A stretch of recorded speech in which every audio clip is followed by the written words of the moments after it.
bons, tá? São hepatoprotetores, são nefroprotetores, regula processos inflamatórios sistêmicos. Então, os efeitos colaterais que a gente vai ver em tudo que é outros tecidos, geralmente são protetores. Tá? Depois a gente fala mais de efeito colateral, que basicamente o ponto é a interação com outros alopáticos. Tá? Esse é uma série. O resto de efeito colateral deles é, no máximo, ficar tonto, uma ataxia, olhar fixo. Enfim. O cachorro vai ficar chapado. Tá? No máximo. Assim, por algum tempinho. Claro, uma dose normal de iniciação, né? Intoxicação, por lá, tomou um frasco inteiro, é uma outra história. Mas geralmente vai ficar um pouquinho chapado, que muita gente se assusta, só porque a planta é maconha, mas muito menos chapado do que um fenobarbital faz, do que um opioide faz, do que os outros medicamentos que todo veterinário já usa, faz. Tá? Então, eu sempre pergunto para os meus colegas veterinários por que eles têm tanto medo da cannabis se eles estão tão acostumados a chapar tudo que é bicho. Tá? Por exemplo, quando eu aprovei o projeto aqui na UFSC, teve uma brincadeira aqui entre os colegas veterinários, os professores, que eu queria fazer um projeto para deixar os animais tudo chapado. Eu falei que não, quem faz isso é a nossa professora de anestesiologia. Ela faz isso, eu não. Ela é doutora em chapar bicho, beleza, é a função dela. Tá? Eu não, eu odeio chapar bicho. Eu gosto de tratar os animais com cannabinoides. Tá? Mas a gente tem essa percepção. E eu só uso o que eu chamo de óleo full spectrum, que é o óleo completo, com todos os cannabinoides, por causa do efeito comitiva. O efeito comitiva é um nome dado para cannabis, mas na verdade é apenas um efeito sinérgico, tá? Quem entende um pouquinho aí de sinergia, né? Que é quando a galera junta funciona melhor do que a galera sozinha. Tá? Um exemplo claro disso não importa o quanto essa guria e esse cara aqui sejam pica das galáxias nos instrumentos deles, eles nunca vão soar como isso aqui. Mesmo que eles sejam tecnicamente infinitamente superiores a cada um desses camaradas aqui, desses outros aqui. Mas essa gente reunida tocando a mesma música de forma harmoniosa é muito mais envolvente, detalhada, tem muito mais nuances do que esses dois aqui sozinhos, por melhor que eles sejam e por melhor que eles façam naquele momento. Então, THC sozinho é uma coisa, CBD sozinho é outra coisa, a galera toda reunida é outra história. Tá? E isso é extremamente visível com extratos contendo cannabinoides e potencializa ainda com a gente os cannabinoides mais os terpenos, tá? Que é o que a gente chama de efeitos comitivos. Essa tabela aqui está defasada faz tempo já faz tempo que essa tabela não é atualizada, porque eu simplesmente não tenho tempo mais de mexer nela. Mas aqui você vê diferentes tipos de cannabinoides, que vocês não precisam saber o nome deles, enfim. E alguns dos efeitos já conhecidos de cada um deles. Tá? Esses efeitos conhecidos é aquela história. Alguém conseguiu fazer uma análise com o THCA e achou isso. Outro fez uma análise com o CBN sozinho, fez isso, teve esse resultado. Tá? Isso, obviamente, é um trabalho muito demorado, porque a gente tem 150 cannabinoides, no mínimo, diferentes. Se você fazer isso aí, é uma pesquisa que demanda tempo pra caramba, dinheiro pra caramba, então a gente vai acumulando isso, essas noções com o tempo, mas aqui a gente já consegue ver que, juntando todo mundo, a gente completa todas essas as lacunas, certo? Não tem uma aqui que está em branco, certo? Então a gente tem isso aqui com os cannabinoides, a gente tem a mesma coisa com os terpenos, tá? A mesma coisa com os diferentes terpenos, que todo mundo já fez no mínimo alguma vez, alguma terapia especificamente feita com terpenos. Todo mundo. Acho que todo mundo já ficou com o nariz trancado e o pai ou a mãe uma toalha, uma água e um eucalipto dentro, né? Aquele eucalipto lá, que está aqui, o pneu aqui, é um potente dilatador, né, e descongestionante nasal, vasoconstritor e tudo mais. Todo mundo já fez isso, todo mundo já usou terpenos e usa o tempo inteiro, terapeuticamente. Quando a gente soma canabinoides com terpenos, aí sim a gente consegue fazer puxar a célula cada vez mais dentro dessa faixa de homeostase em que tá tudo ótimo para ela. Tá? Quanto mais canabinoides e terpenos a gente tiver no óleo, melhores serão os efeitos. Quanto mais tipos, né? Não necessariamente em quantidade, mas em variedade. Tá? Quanto mais vasto for a composição do óleo, maiores são as chances de sucesso mais fácil. Tá? Porque um vai acabar regulando o outro. Tá? E aí é o papel do nosso sistema endocannabinoide. Tá? Se a gente fosse escrever alguma coisa aqui, esse camarada aqui, o maestro, é o sistema endocannabinoide.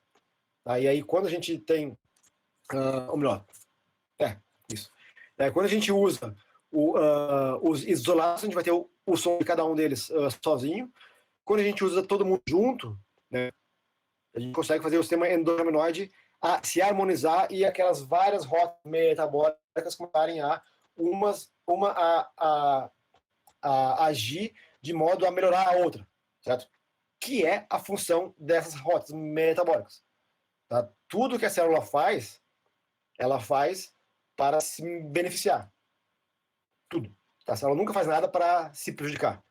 Ela acaba se prejudicando por razões, mas ela tenta usar aquele mundaréu de rotas metabólicas dela e basicamente tudo está interligado para, quando uma coisa faz isso, a outra faz uma outra coisa e elas vão se complementando nas suas funções.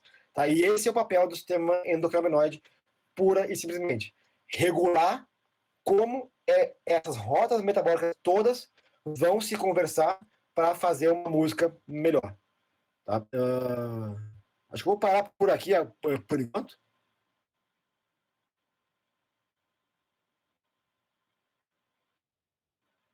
E só deixar essa tela aqui rapidinho aqui. Para fazer um apelo, já que eu estou aqui falando com estudantes de medicina veterinária, centro acadêmico da veterinária da Federal do Espírito Santo. Todos os estudantes de medicina veterinária aí, por favor, e quem aqui estiver assistindo e for professor em universidade, qualquer, seja federal ou particular, ou estadual, enfim, pública ou privada,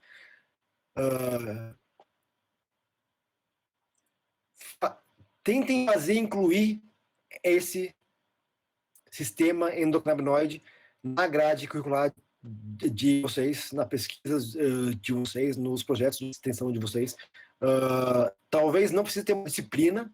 Eu mesmo sou contra ter achar que a gente deve ter uma disciplina de endocrinologia. Eu acho que ela deveria estar dentro da fisiologia e você vai tendo ela normalmente, tá? Mas como ninguém faz isso, então coloquem uma disciplina de endocrinologia, se vocês não tiverem abertura nas disciplinas de fisiologia, enfim, porque os estudantes de vocês precisam ter isso urgente, tá? Eu para ser bem, não, ano passado eu era mais econômico no meu pensamento, mas hoje em dia com as mudanças do mundo de 2020, eu digo que nos próximos 5 anos, antes falava até 20 anos, o veterinário que não souber como modular o sistema endocannabinoide vai estar fora do mercado. Só isso. Eu falo isso com propriedade porque eu não sou clínico. Eu nunca fiz clínica na minha vida, nunca trabalhei com clínica veterinária, nunca na minha vida eu entrei em clínica para fazer clínica. Comecei a mexer com esse medicamento, eu consigo me virar facilmente, porque eu tenho uma base muito boa, acho, de sistema endocannabinoide. Tá? Então, imagina esse medicamento nas mãos de clínicos bons. Né? De clínicos reais, no mínimo, que eu não sou. Imagina o que acontece de impacto clínico. Né? Então, feito esse apelo, eu vou passar a bola aí para o João e para o Rodrigo aí para falarem talvez do impacto na rotina clínica deles que esse medicamento pode deles e nossa, de todo mundo aí. Certinho, obrigado, prefeito. Achei um ótimo exemplo do efeito cognitivo, achei interessantíssimo. Rodrigo, qual tu quer que eu comece a minha parte? Pode ir, João, pode falar, pode ir, vai lá. Beleza, então. Eu vou apresentar minha tela aqui, vamos ver se vai.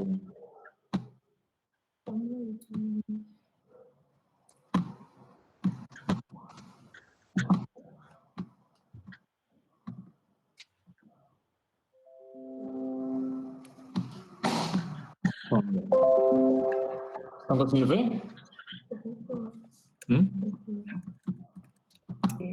Dá para ver. Dá para ver? Beleza. Uhum. Então, pessoal, boa noite. Para quem não tinha entrado ainda, meu nome é João Lourenço, eu sou médico veterinário formado pela Universidade do Estado de Santa Catarina. Eu fiz meu estágio final lá na cidade de Denver, no Colorado, nos Estados Unidos, na empresa Veterinary Cannabis. Essa empresa é uma empresa de educação e de consultoria com cannabis, mais especificamente para pequenos animais. Ela é liderada pela Casara Andre, que foi a veterinária responsável por liderar o simpósio que eles fizeram no passado. O professor Eric trouxe aqui para o Brasil, hospedou ele aqui em Floripa, né? Eu concluí o curso dele de VCC, que seria um curso para prescrição de cannabis para pequenos animais, desde prescrição dessa parte educativa. Acompanhei ela durante 3 meses em uma realidade bem diferente da nossa, já que lá no Colorado já fazem, eu acho que uns 5 ou 6 anos que a maconha é legalizada lá. Isso é uma perspectiva bem diferente do resto dos Estados Unidos em si, que nem eu vou falar um pouquinho mais para frente. Eu me graduei agora em 2020, a maior parte da minha experiência é na clínica médica de pequenos animais, tanto em clínicas particulares, quanto no hospital do Centro de Ciências Agroveterinárias, que é o CAV, que é o hospital da UDESC. Nos Estados Unidos, como eu falei, eu acompanhei a Casara, concluí o curso com ela. Participei tanto de uma parte educativa, tanto para tutores, quanto para veterinários, quanto para técnicos em veterinária. E eu também participei de uma parte clínica, que é a parte de consultoria dela. Esse paciente era o Enzo, eu apresentei ele na minha banca, né, do relatório do meu estágio. Ele tinha epilepsia idiopática, que ele foi tratando com óleo que eles denominavam óleo de cânhamo, e a gente teve um sucesso bem grande com ele. Ele passou de ter 3 a 4 crises semanais para mais ou menos uma crise a cada 3 meses. Então, a gente considera isso um controle bem adequado, especialmente com uma medicação que a gente pode levar para o resto da vida, sem ter os efeitos hepatotóxicos ou nefrotóxicos, assim como o Eric já comentou. Eu visitei algumas plantações lá também, fiz algumas visitas técnicas para empresas que produzim o óleo. Tá? Eu vou explicar um pouco mais essa realidade legal deles, que eles tiveram umas mudanças bem interessantes no ano de 2018. Aqui é na empresa Earth Buddy, que produz produtos específicos para cães e gatos. E um pouco da realidade dos Estados Unidos, tá? Os estados lá são muito mais independentes do que no Brasil, então eles têm uma postura, que eles podem tomar posturas independentes de autorizações do governo federal. De acordo com o governo federal deles, até o ano de 2018, qualquer produto que tivesse THC era considerado maconha. Então, ele seria um produto proibido, as pessoas não podem comprar. Se tu fosse pego com qualquer tipo de produto desse tipo, tu vai preso. Isso é de acordo com o governo federal, né? Alguns estados, como o Colorado e a Califórnia, foram pioneiros começando a legalizar tanto a parte médica quanto a parte recreacional, ou uso adulto da cannabis, né? Tem algumas diferenças entre, principalmente, a concentração dos produtos que eles podem comprar e a quantidade diária ou mensal, mas geralmente os produtos giram ao redor das mesmas moléculas.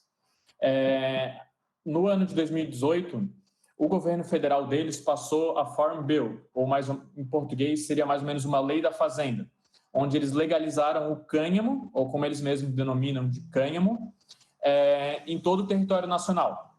Então, se na hora da colheita a planta tiver menos de 0,3% de THC, ela é denominada cânhamo. Então, essas medicações são vendidas em postos de gasolina, em supermercados, são vendidas pela internet. Tu pode cruzar a fronteira de estado sem ter problema nenhum.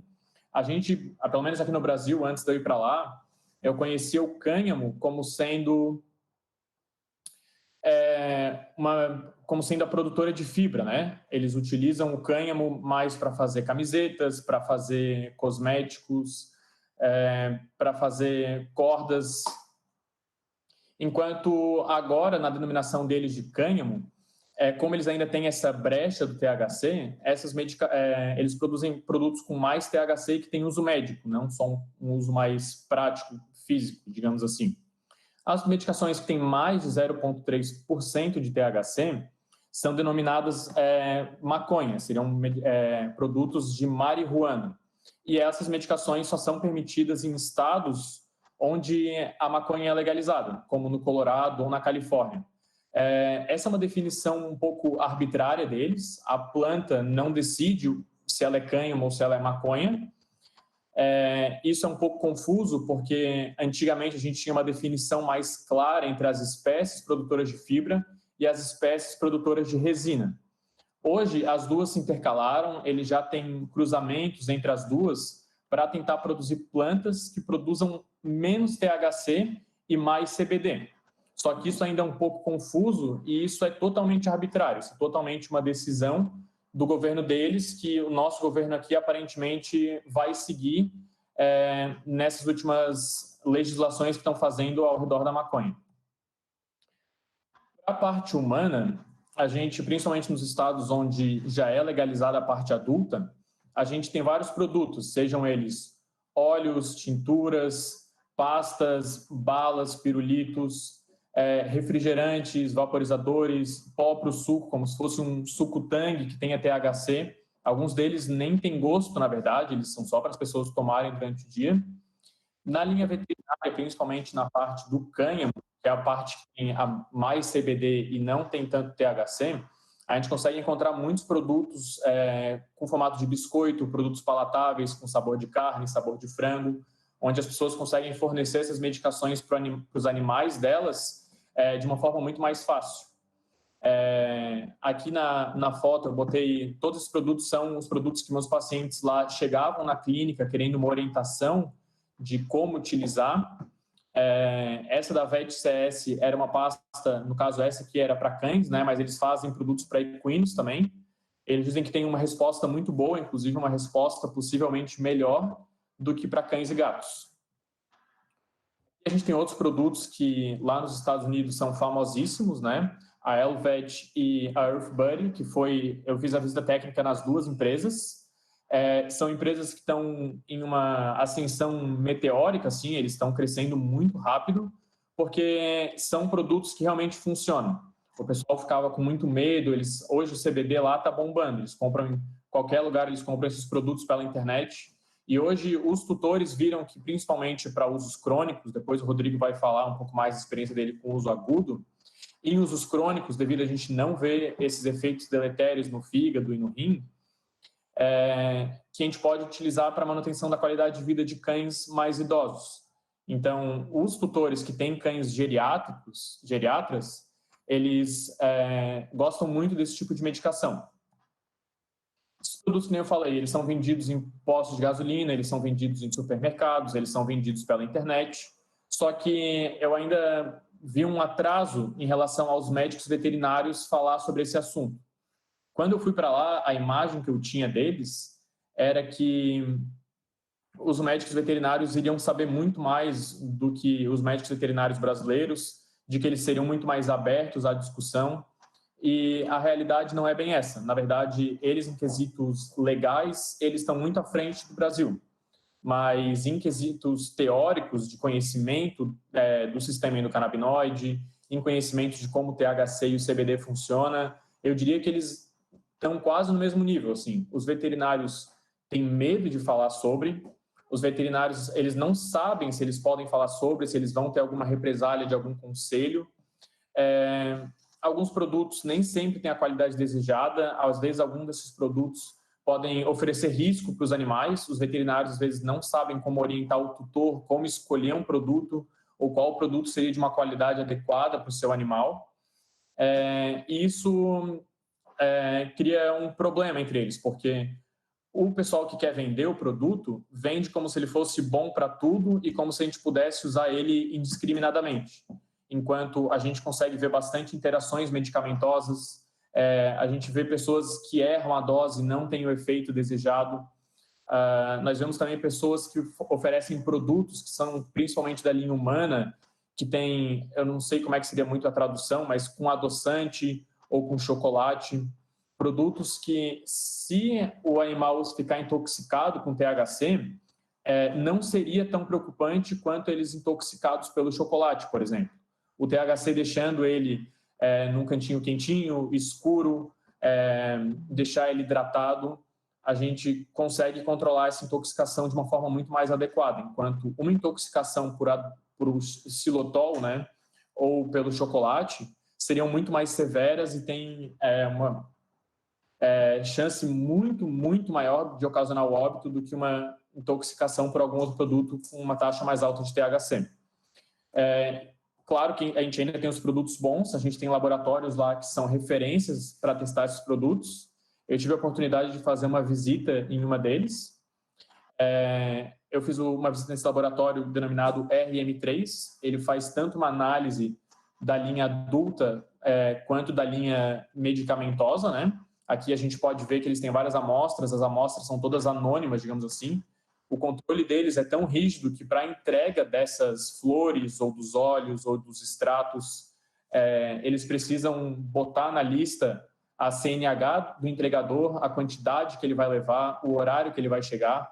O controle deles é muito rígido e a qualidade dos testes laboratoriais são excelentes, assim. Aqui na direita a gente vê uma máquina, eu não lembro direito qual que é o termo certo, mas é uma fluxocitometria de alguma coisa assim, líquida, na qual o óleo passa por dentro da máquina e ela vai analisar alguns componentes. Esses componentes todos depois são juntados em um certificado, que eles chamam de certificado de análise. Esse certificado a gente pensa que todas as empresas podem fornecer, a maioria não fornece, na verdade.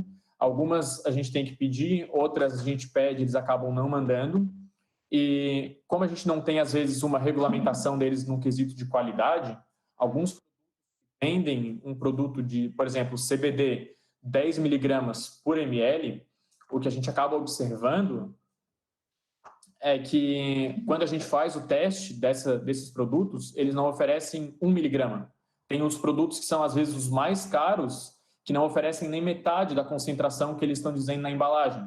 Então, aí entra a parte do médico veterinário saber orientar eles para eles poderem escolher um produto de qualidade. O que a gente busca no certificado de análise, né? A gente busca, primeiro, o conteúdo dessa amostra, quais são os canabinoides que a gente tem presentes, principalmente no óleo e no biscoito, né? Qual é a concentração, a potência deles? Tem CBD? Tem THC? Tem THCA, CBDA, CBG, CBN, CBC? Todos esses perfis de canabinoides, a gente tem que saber quais são eles e quanto deles que tem em cada produto. Além disso, a gente tem que saber o perfil de terpenos. O terpeno, que nem o Eric já comentou com a gente, são moléculas aromáticas, são os terpenos que dão um cheiro característico da planta. Cada planta vai ter um perfil de terpenos diferentes. Hoje em dia, ainda a aplicabilidade deles é um pouco mais complicada, mas a gente já sabe que, primeiro, a gente tem um efeito comitiva com eles. Um produto que tem uma alta concentração de terpenos e um perfil variado deles tem efeitos terapêuticos muito melhores do que uma amostra que não tenha. e algumas particularidades dos terpenos ainda não são muito explicadas, como que eles agem no organismo. O que a gente sabe é que eles têm um efeito e alguns deles, principalmente os que a gente tem em maior concentração, têm alguns efeitos mais claros. Um dos exemplos que me passaram lá era do linalol, que é um terpeno, o principal terpeno da lavanda, que a gente sempre teve como relaxante. E o que algumas pesquisas mostraram foi que depois que a gente administrou o linalol e a gente administra em conjunto a naloxona, que é um antagonista opioide, a gente utiliza ele para reverter os efeitos de alguma medicação opioide, o linalol não funciona. A gente não tem efeito sedativo, a gente não tem efeito relaxante. Isso demonstra que possivelmente os terpenos, ou pelo menos o linalol, está envolvido com receptores opioides. Mas isso é claro que a gente vai conseguir elucidar só mais para frente, conforme as pesquisas forem progredindo. Além desse perfil das coisas que a gente quer ter na planta, no produto, a gente ainda tem o perfil de coisas que a gente não quer ter no produto e que muitas vezes eles podem acabar acontecendo, já que esses produtos têm uma origem vegetal. Primeiro, contaminantes, como bactérias ou leveduras, principalmente em flores, né? A presença de solventes. Para a gente conseguir extrair o THC e o CBD, nós precisamos primeiro de um solvente alcoólico para remover essas moléculas que são lipossolúveis da amostra. Esses solventes, eles podem ainda estar presentes no óleo, então às vezes tu pode administrar ele para o teu paciente e o teu paciente passa mal, tu pensa que é pelo THC ou que é pelo conteúdo oleoso dele, e na verdade tu está intoxicando ele com algum solvente, e por metais pesados ou pesticidas.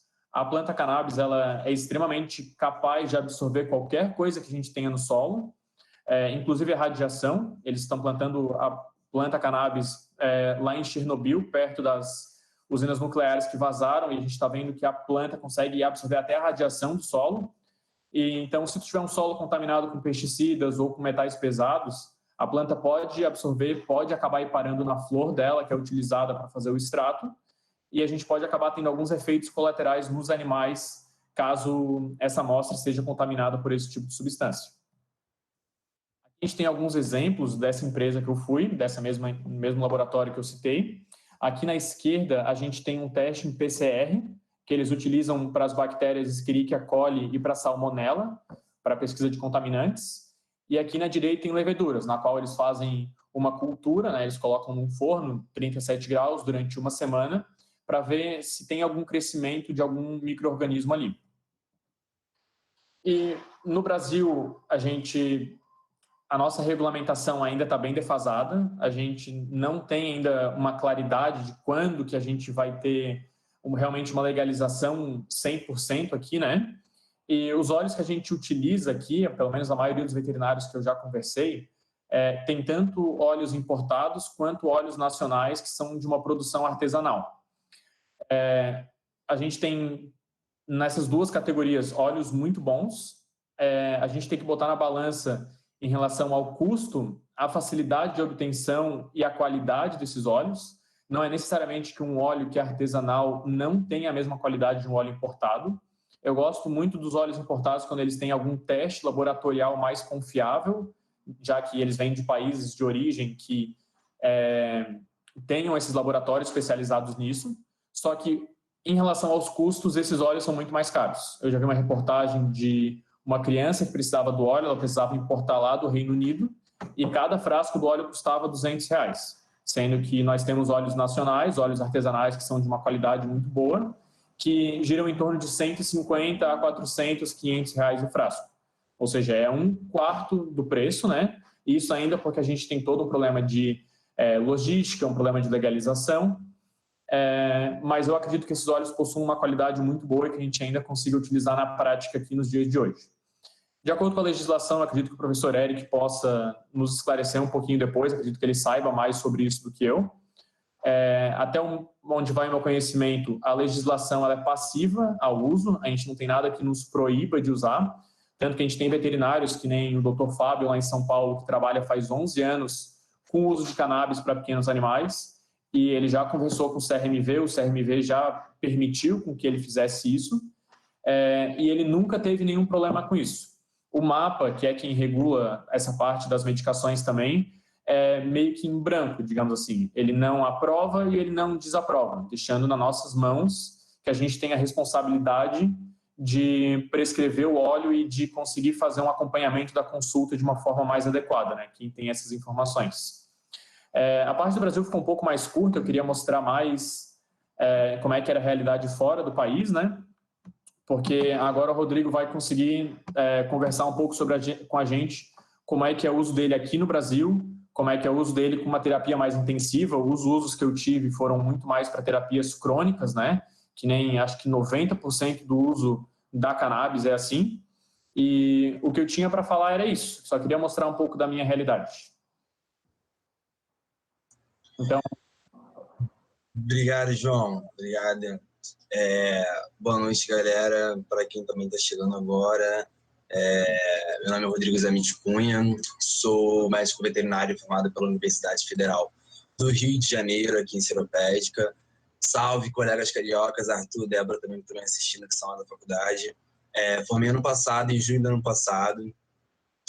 Sempre fiz minha graduação focando na clínica médica de equinos, especificamente, tanto aqui no Brasil quanto também algumas experiências lá na Europa, que eu vou também comentar depois como é que funciona essa educação do tutor em relação, e do médico veterinário também em relação ao uso de fitoterápicos, né?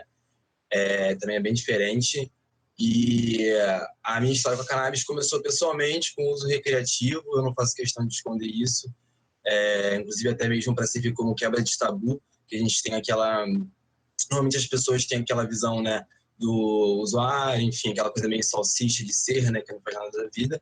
E a partir disso eu comecei a ver o uso medicinal dela em mim mesmo, né? Eu tenho um transtorno diagnosticado com transtorno de ansiedade crônica e TDAH, e já tentei fazer o uso de algumas medicações alopáticas humanas e não me dei muito bem. Entretanto, com o uso medicinal de óleo, eu consegui fazer um controle bem melhor. E a partir disso, eu comecei a ter curiosidade em como seria usar isso dentro da veterinária, dentro da medicina, trazer essa experiência pessoal, experiência como um mamífero, né, que também os pequenos animais e os grandes animais são, trazer isso para a medicina veterinária. Eu acabei conhecendo o Dr. Pet Cannabis, que é o Fábio lá em São Paulo, conheci o Eric, fiz curso com eles, e vi que, apesar da gente ter essas cortinas na frente da medicina canabinótica ainda no Brasil, atrás das cortinas tem muita gente trabalhando para isso acontecer, e que é super possível fazer isso. Hoje eu vou falar um pouco com vocês como que eu uso, qual é a clínica que eu vejo, né, para fazer o uso dessa clínica aqui no Rio, e também um uso mais agudo também da cannabis medicinal, a fim que vai embasar muito mais, por exemplo, o sistema entourage, né, o efeito sinergismo da cannabis, dentro de uma internação, enfim, no uso intensivista, principalmente, como o João mesmo falou aí, em pacientes geriátricos, né, que são animais de mais idade, que têm algumas comorbidades associadas, não somente um só fator. Né, e aí vai ser interessante a questão do sinergismo, que aí em cada organismo que está fora da sua homeostase, a gente vai ter aí tanto o sistema, tanto os endocannabinoides agindo diretamente nesse organismo através do sistema, quanto também que já tem alguns estudos provando que a gente tem a maior transcrição de receptores, principalmente endocannabinoides, receptores do sistema endocannabinóidicos, sendo mais transcritos nesses sistemas que estão fora da sua homeostase, né? Então, ficando mais suscetíveis aí à atuação dos endocannabinóidicos, que seria a anandamida e o 2-AG, e, por sua vez, dos fitocannabinóidicos, que a gente consegue fazer manipulação desses efeitos, né? Depois vocês só me falam se eu estou falando um pouco rápido demais, porque eu falo muito rápido, e eu vou tentar passar aqui uma apresentação, vocês me falam se vai rolar.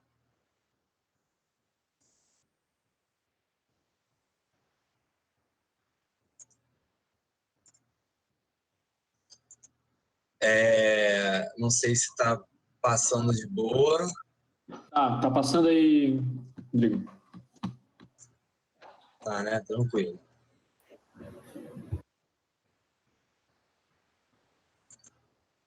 Calma aí, agora tá acontecendo o que aqui?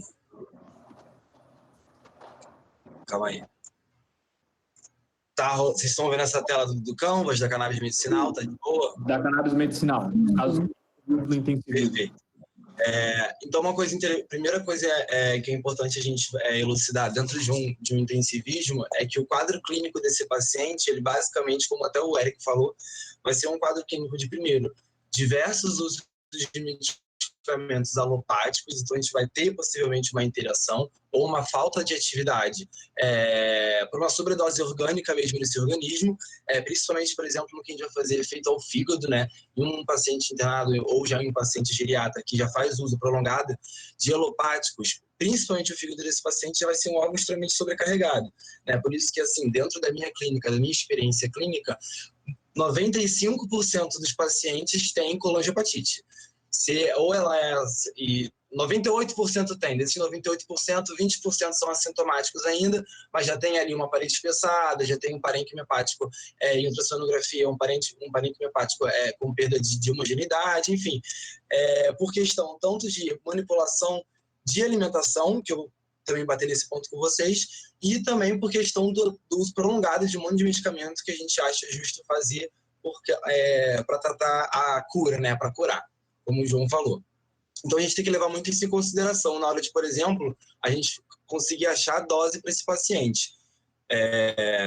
E que isso vai ser aquela lance do efeito dose, né? Então a gente vai acabar, na lógica, a gente vai acabar sempre pensando que a dose para esse paciente, para achar o efeito que eu quero, vai acabar sendo maior, né? Tendo em vista que os danos já presentes nesse organismo também são maiores.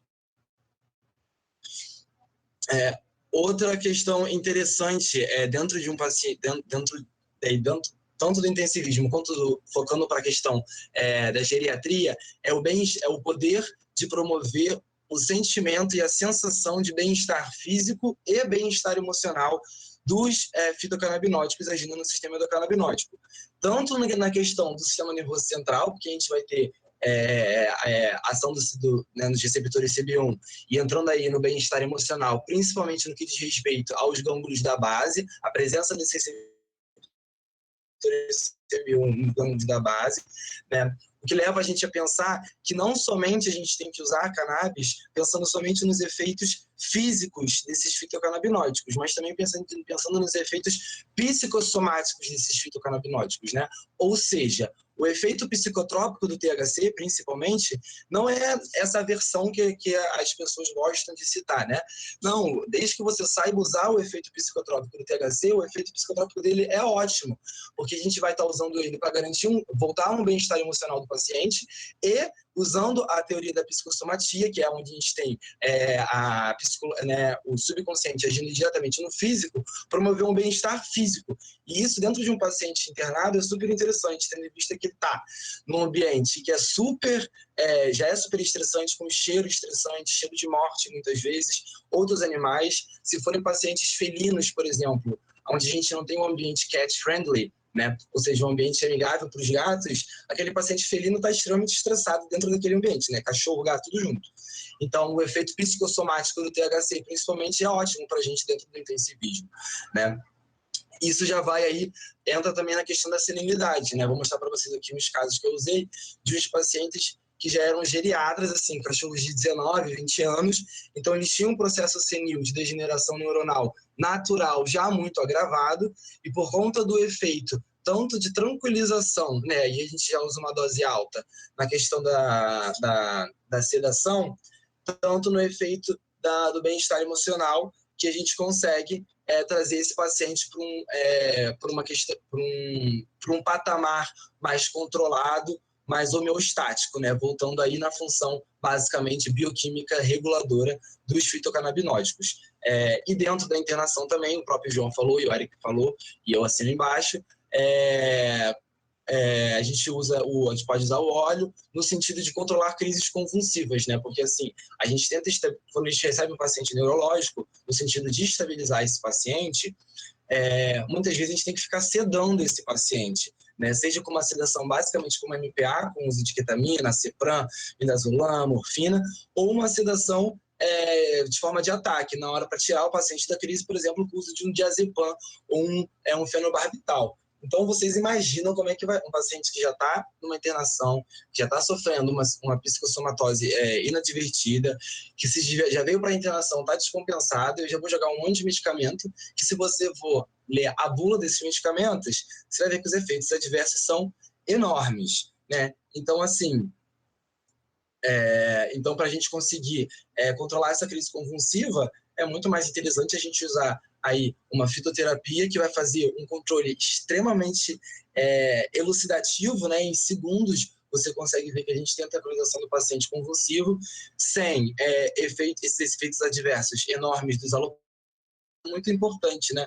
Pelo fato da gente não ter uma expressão satisfatória em tronco cerebral de muitos receptores canabinóticos, a gente não vai ter a depressão respiratória.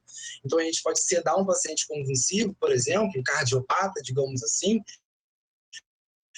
que já tem um débito cardiorrespiratório diminuído, sem medo de causar uma depressão respiratória nesse paciente e fazer com que ele descompense ainda mais e botando ainda mais em risco a vida desse paciente, né?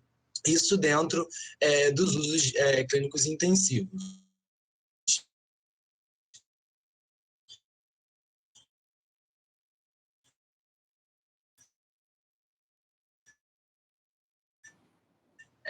Passar aqui, mas é porque não tá muito bom aqui esse negócio. Calma aí, galera. Deu uma baixada aqui. Se eu botar esse aqui, vocês conseguem ver esse aqui? Tenta dar um play aí, vamos ver. Vocês estão vendo? Eu tô vendo, pelo menos. Estamos vendo. Tô achando que sim, né? Sim. Show. E aí esse caso clínico, esse aqui vou partir para um uso de caso, vou mostrar para vocês o uso de caso clínico, que vai ser a gente agindo aí tanto no uso da analgesia de uma dor crônica, por exemplo, em que apesar de ser uma dor crônica, como a analgesia do efeito Interrade, como o professor Eric falou, como o João falou, a analgesia do efeito Interrade acaba sendo por um efeito de uma questão dose-efeito, porque a gente vai ter ali o controle de várias vias da formação da dor, né? Não só de uma via da formação da dor, ou seja, vai agir nos receptores opiáceos, vai agir no efeito inflamatório e também vai agir na sedação dissociativa. A gente tem esse efeito dose-efeito, então praticando uma dose elevada, a gente consegue praticar um efeito analgésico elevado, agudo, súbito, junto com o controle emocional da questão da serenidade, né? Um paciente que os tutores me autorizaram a fazer o uso, e ele é um paciente já de 20 anos, tá? Então era um poodle que ele tinha uma dor, vocês percebem que ele mantém sempre uma posição antiálgica de coluna torocolombar, ele tinha uma osteopatia de coluna enorme, fora um processo de serenidade muito agravante, então ele ficava, se vocês verem o vídeo aqui de cima, ele ficava vocalizando... deixa eu botar o som para vocês. No vídeo de cima vocês veem que ele vocalizava muito, ficava tendo essas crises de vocalização, de movimentos repetitivos por transtorno comportamental, né? E aí a gente não vai ficar sedando um paciente que já tem aí seus 20 anos, já tem diversos comprometimentos, né? Ou eu vou usar um medicamento que eu vou promover, não vou promover a sedação, vou promover o bem-estar, tanto físico e emocional, num grau elevado, que esse paciente vai se sentir confortável dentro das suas limitações físicas, vê esse aqui no vídeo de baixo, a ponto... desculpa, galera. Vê esse aqui no vídeo de baixo, que ele está o quê? Já dormindo confortável, tranquilo, após mais ou menos aí 20 minutos a meia hora de aplicação de 5 gotas de um óleo a 5%. Então nem foi um óleo tão pesado, né? E aí, eu tinha um outro caso também desse aqui, deixa eu ver se eu consigo mostrar. Aqui, esse aqui. Só que tá com Inter. Esse paciente aqui, eu vou mostrar aqui para vocês. Vocês estão vendo de boa isso aqui? Sim, estou vendo aqui. E esse era um outro paciente também que tinha senilidade.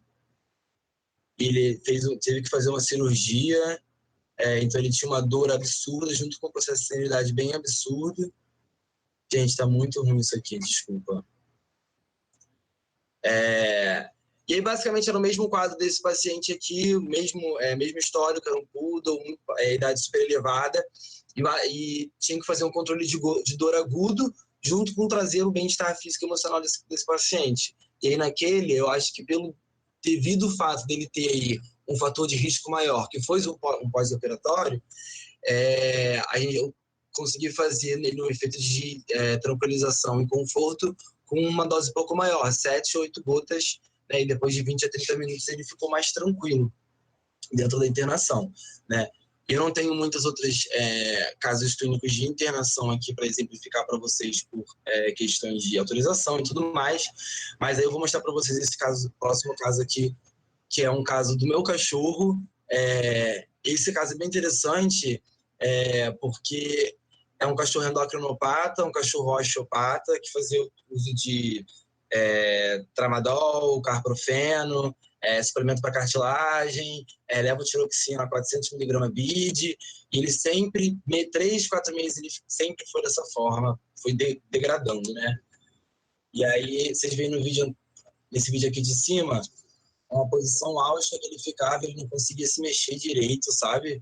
Ele tinha uma sarcopenia, uma atrofia muscular muito grande, uma dor de coluna muito grande, poliúria, polidipsia, e mesmo usando tramadol, usando carprofeno, fazendo regulação hormonal, ele praticamente não via resposta. E aí eu estou muito desacreditado com o tramadol, tá?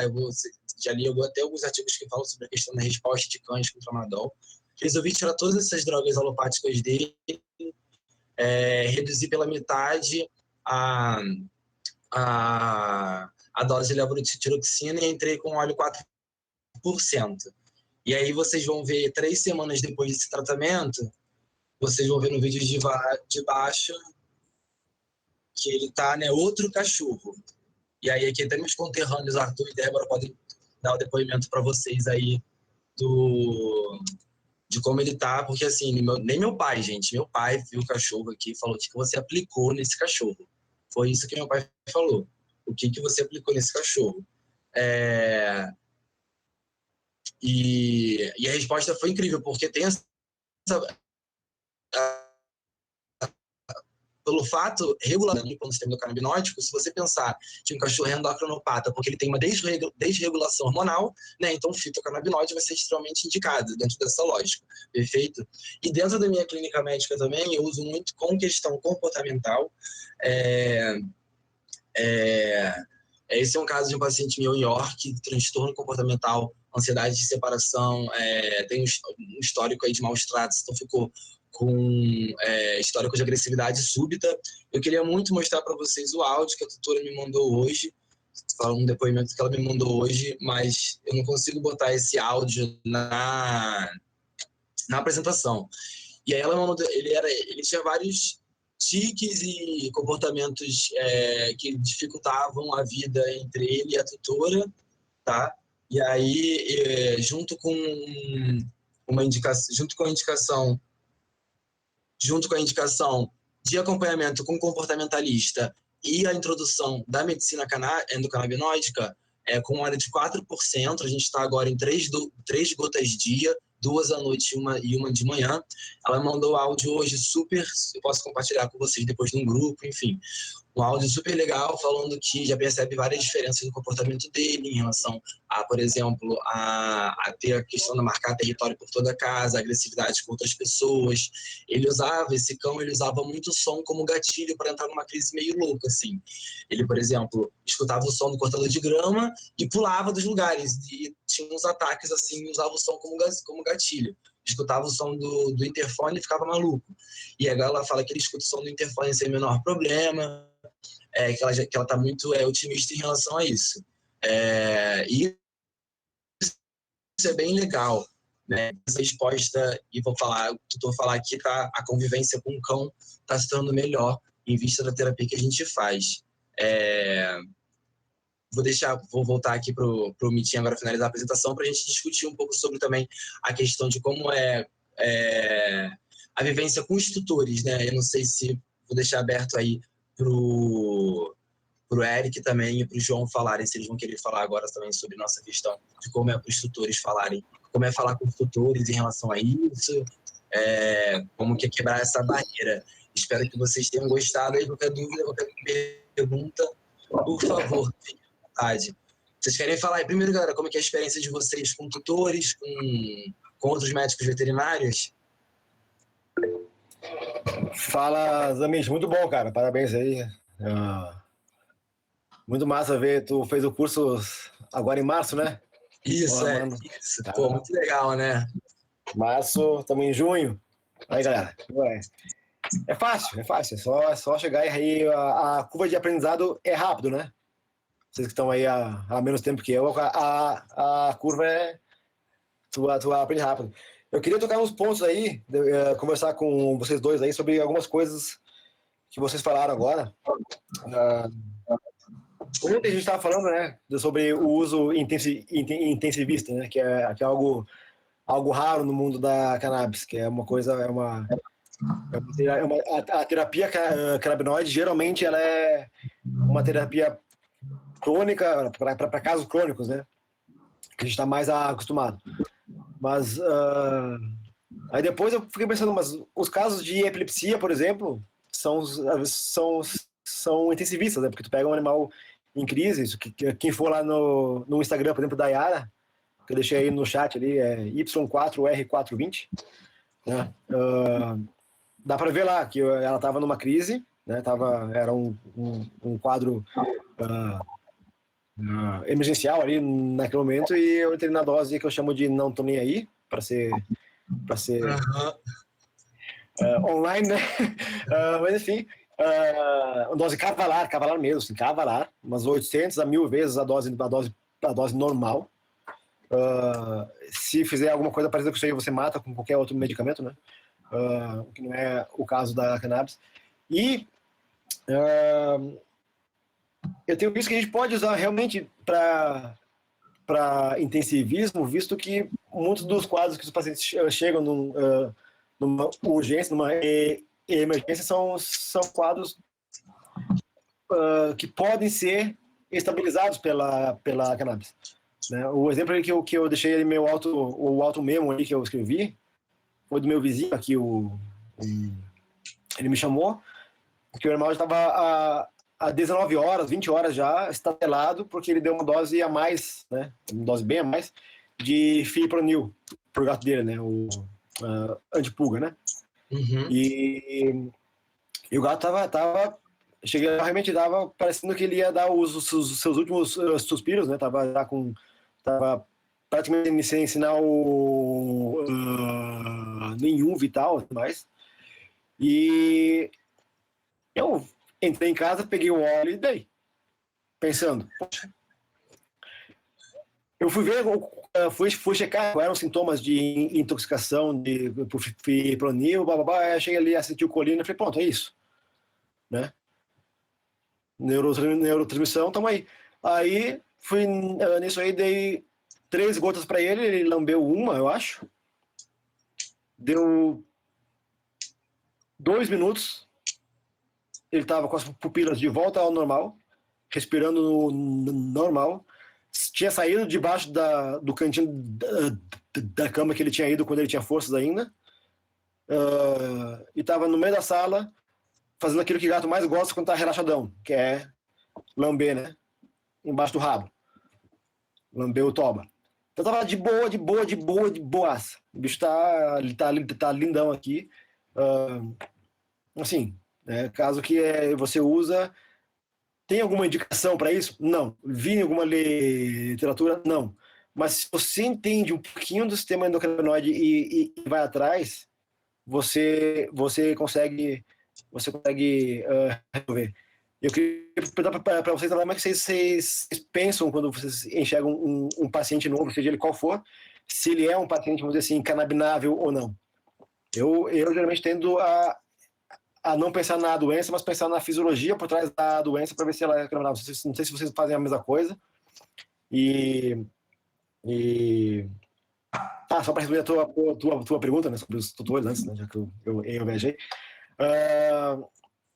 A relação com os tutores é melhor do que com os colegas veterinários. Os tutores são muito mais abertos do que a maioria dos colegas veterinários. os colegas veterinários assim, que são abertos, que entendem, que respeitam, não são assim, abertos o suficiente para ir atrás do conhecimento. Tá? Porque, principalmente o pessoal da clínica, se o pessoal respeita, sabe que tem potencial de uso, mas não estuda, o que está acontecendo? Né? Que tipo de barreira que coloca numa situação que você pratica isso profissionalmente e não vai atrás do conhecimento para estudar? Né? Porque muitas coisas aí, essa coisa do Eric. Né? Os meus grupos de veterinários de economia e formei, eles sempre falam lá, tô com um caso aqui, bruxo, não sei o que fazer. Antes de eu chegar no grupo para ver, falar, se fosse o Eric, ia falar para dar cannabis. Eu vou lá, leio o negócio realmente, mas se tudo é cannabis, resolve. Não. Mas eles ficam achando só que é um medicamento meu. Eles não vão atrás para, tipo, né, para debater esse conhecimento, e isso eu julgo como um preconceito. Né? Porque, e é por isso que eu falo que tem mais a abertura com os tutores do que com os veterinários, porque os tutores vão atrás. E aí a gente vai ter aquela situação igual a que foi na medicina humana, que os pacientes estavam ensinando os médicos. Uhum. Isso é um absurdo pensar isso, tipo, que se nós somos os profissionais habilitados para fazer isso. Não tem que deixar, não é para nenhum tutor ir atrás da terapia, né, e ensinar o veterinário. É o contrário. É o veterinário que vai atrás. Então, esses profissionais, mesmo que respeitem, que acham que não é oba-oba, né, sabem isso, mas não estão indo atrás, eu tenho muito pé atrás com eles. Né, porque até que ponto você acha que você sabe que ele está atualizado? Entendeu? Então, eu tenho muito pé atrás e cutuco todo mundo. Se você é médico veterinário aí, ou estudante e não estudou ainda, a partir de hoje tem mais desculpa, galera. Em relação aí a como classificar um paciente, né, canabinável ou não, eu também vou por esse caminho de pensamento, Eric, em questão da fisiologia, né? Eu vou pensando em quais são os processos, assim, quando eu recebo o paciente, eu penso em quais são os processos fisiológicos que nele não estão agindo de acordo, né? E como eu posso fazer agir de acordo, né? Pensa saber quais receptores, aonde estão os receptores, como manipular esses receptores, né, em relação a isso. Mas eu devo dizer que muitos dos meus pacientes chegam muito debilitados em relação a muita coisa, né? E aí é um agravante aí. E muitos também tem vários pacientes que o tutor quer usar, só que infelizmente o paciente não tem o tempo hábil de se recuperar e se estabilizar para o uso crônico e acaba vindo a óbito, porque a gente ainda tem hoje no Brasil uma cultura de que só levam o pet ao médico quando ele está quase morto. Sinceramente, é isso que acontece. E aí o cara acha que 24 horas de internação com medicamento alopático vai fazer o cachorro ou o gato, enfim, ficar vivo, maravilhoso, e aí entra naquele ciclo de achar que a gente é mercenário e tudo mais. Então muitos chegam muito, muito, muito debilitados já e se torna um problema. Em relação aos tutores e aos veterinários, da minha vivência, os meus colegas médicos veterinários que convivem comigo sabem que eu faço uso, tem muita curiosidade em saber sobre, tem até que o Maurício estava assistindo, tem muita curiosidade de saber sobre, em como eu faço, até tem alguns que não acreditam, tem uma amiga minha que ela é muito cética em relação a algumas coisas, né, e ela não acredita muito em fisioterapia e tudo mais, mas aí ela vê os resultados e fica, cara, me explica o que está acontecendo, entendeu? Como é que você faz isso, como é que funciona, me manda os artigos e tal. Então, assim, tenho vontade de ir conhecer, estar aberto a isso. Em relação aos tutores, eu acho que a gente subestima muito, assim, os tutores, sabe? Não quer, vai achar isso, vai achar aquilo. Quem vai achar, quem vai escolher é o tutor. Você tem que dar a informação. Você, como profissional, né, a gente tem a responsabilidade de fornecer todos os tratamentos possíveis para aquele caso. Então, eu não fico com muito medo o tutor vai achar assim, vai achar assado, vai ficar puto, assim, isso é uma opção dele, né? Eu estou apresentando, mas acaba que na maioria dos casos que eu tenho, 95% dos meus tutores são super tranquilos em relação a isso, super querem usar, querem experimentar, e aí alguns ainda só tem uns relatos super legais. Então, eu acho que aqui no Rio também, pelo fato de ser Rio de Janeiro e tudo mais, então acho que a gente tem uma cabeça mais aberta, o que isso influencia bastante. Se eu puder só responder a perguntinha da Vete Nutri que mandou aqui sobre a questão da alimentação, porque na internação eu acho que a alimentação é muito negligenciada, né? A gente não fica atento à alimentação oral dentro de uma internação, acha que tá no sorinho, ornitil, glicose, ácido e tal. O que eu aprendi na clínica de grandes animais foi que quando a gente está alimentando um bicho, a gente não está alimentando só o bicho, a gente está alimentando a microbiota desse bicho e alimentando a mucosa desse bicho, né? Porque a mucosa do trato gastrointestinal, ela vai fazer o quê? Ela vai absorver a maior parte dos nutrientes pelo que está vindo diretamente, não pela circulação. E aí você tem uma mucosa ferrada, que não recebe nutriente há horas, né? Porque, comeu forçado, você viu dando forçado? Você deu forçado? Né? Porque agora tem os técnicos, os enfermeiros que ajudam muito a gente, mas são profissionais. Então, assim, acaba que por eu ter outras responsabilidades, eu não fico de olho na alimentação e não fico em cima, né? E aí, se você pensar que os fitocannabinóidicos, né, têm o poder de regulador, e se você fizer um paralelo, por exemplo, com o uso de própolis, eu sou super natureba, gente. Eu uso própolis também para várias coisas, e ele tem um poder antifúngico, antimicrobiano, de biofilme incrível, para gastrite é ótimo. E aí eu faço esse paralelo, eu penso que usando aí um fitocannabinóide oral no intuito nutracêutico do elemento, a gente vai estar promovendo uma saúde trato gastrointestinal e até o uso como um probiótico, né? Então, se atentar sempre à alimentação, à internação e o uso também do óleo como um nutracêutico ali para o trato, eu acho bem interessante. Para mim, tem dado certo. Muito bom, cara, muito bom. Isso aí. João? Então, tô aí, tava só... É que passou vários assuntos, né? Eu concordo muito contigo, com o Eric, a gente também comentou, que infelizmente a gente vê muitos tutores que só levam o animal no veterinário quando ele está em crise, né?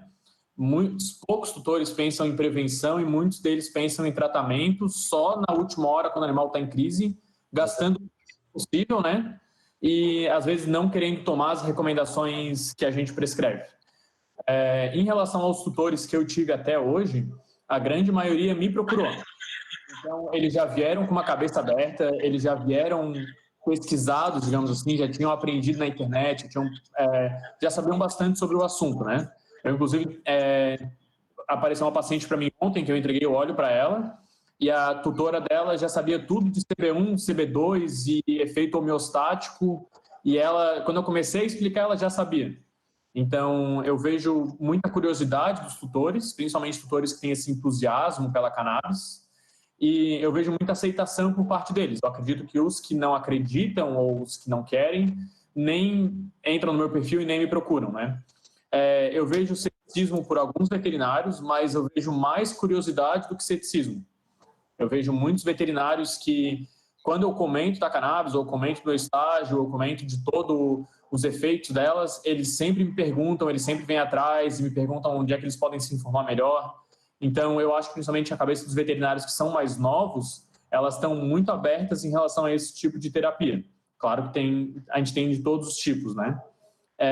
Professor, tu tinha perguntado antes em relação aos pacientes, qual foi a expressão que tu usou? Canabinável? Canabinável, os pacientes que são canabináveis.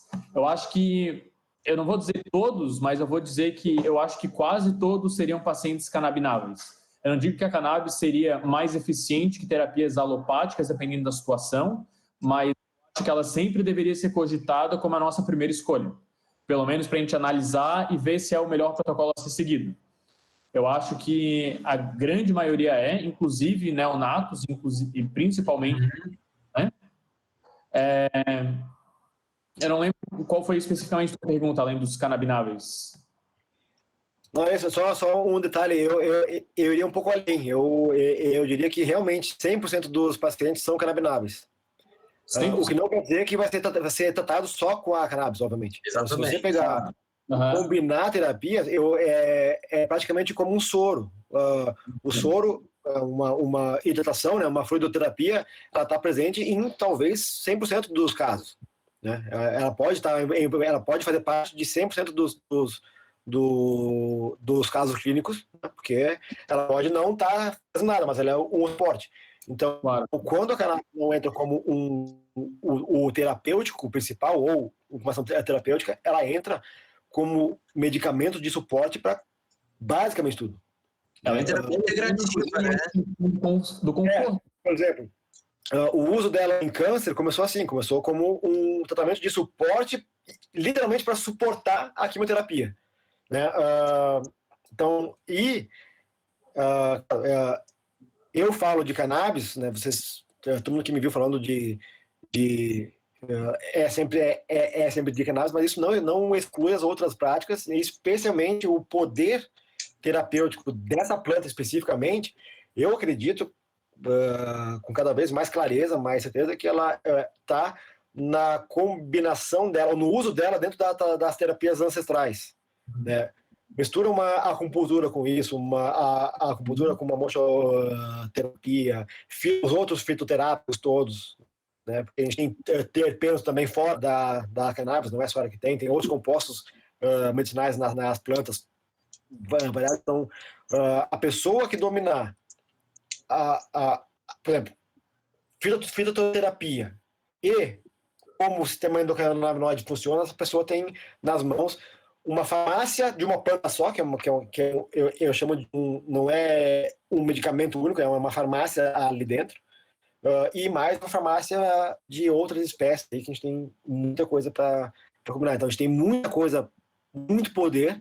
A própria Casara mesmo tem ali lá onde o João fez o TCC dele, tem um caso maravilhoso de uma bulldog inglesa que não caminhava por 5 anos, lesão na cervical, na torácica, e com acupuntura, laser, massagem, teve micro evoluções, mas com nada perceptível. Quando entrou com óleo de cannabis, né, lá era isolado CBD e THC 4:1, começou a ter resultado imediato, especialmente porque ela conseguiu fazer analgesia suficiente para a cadela conseguir parar não mais uivar de dor durante 8 ou 10 horas após a sessão de acupuntura e massagem, porque ela tinha dor.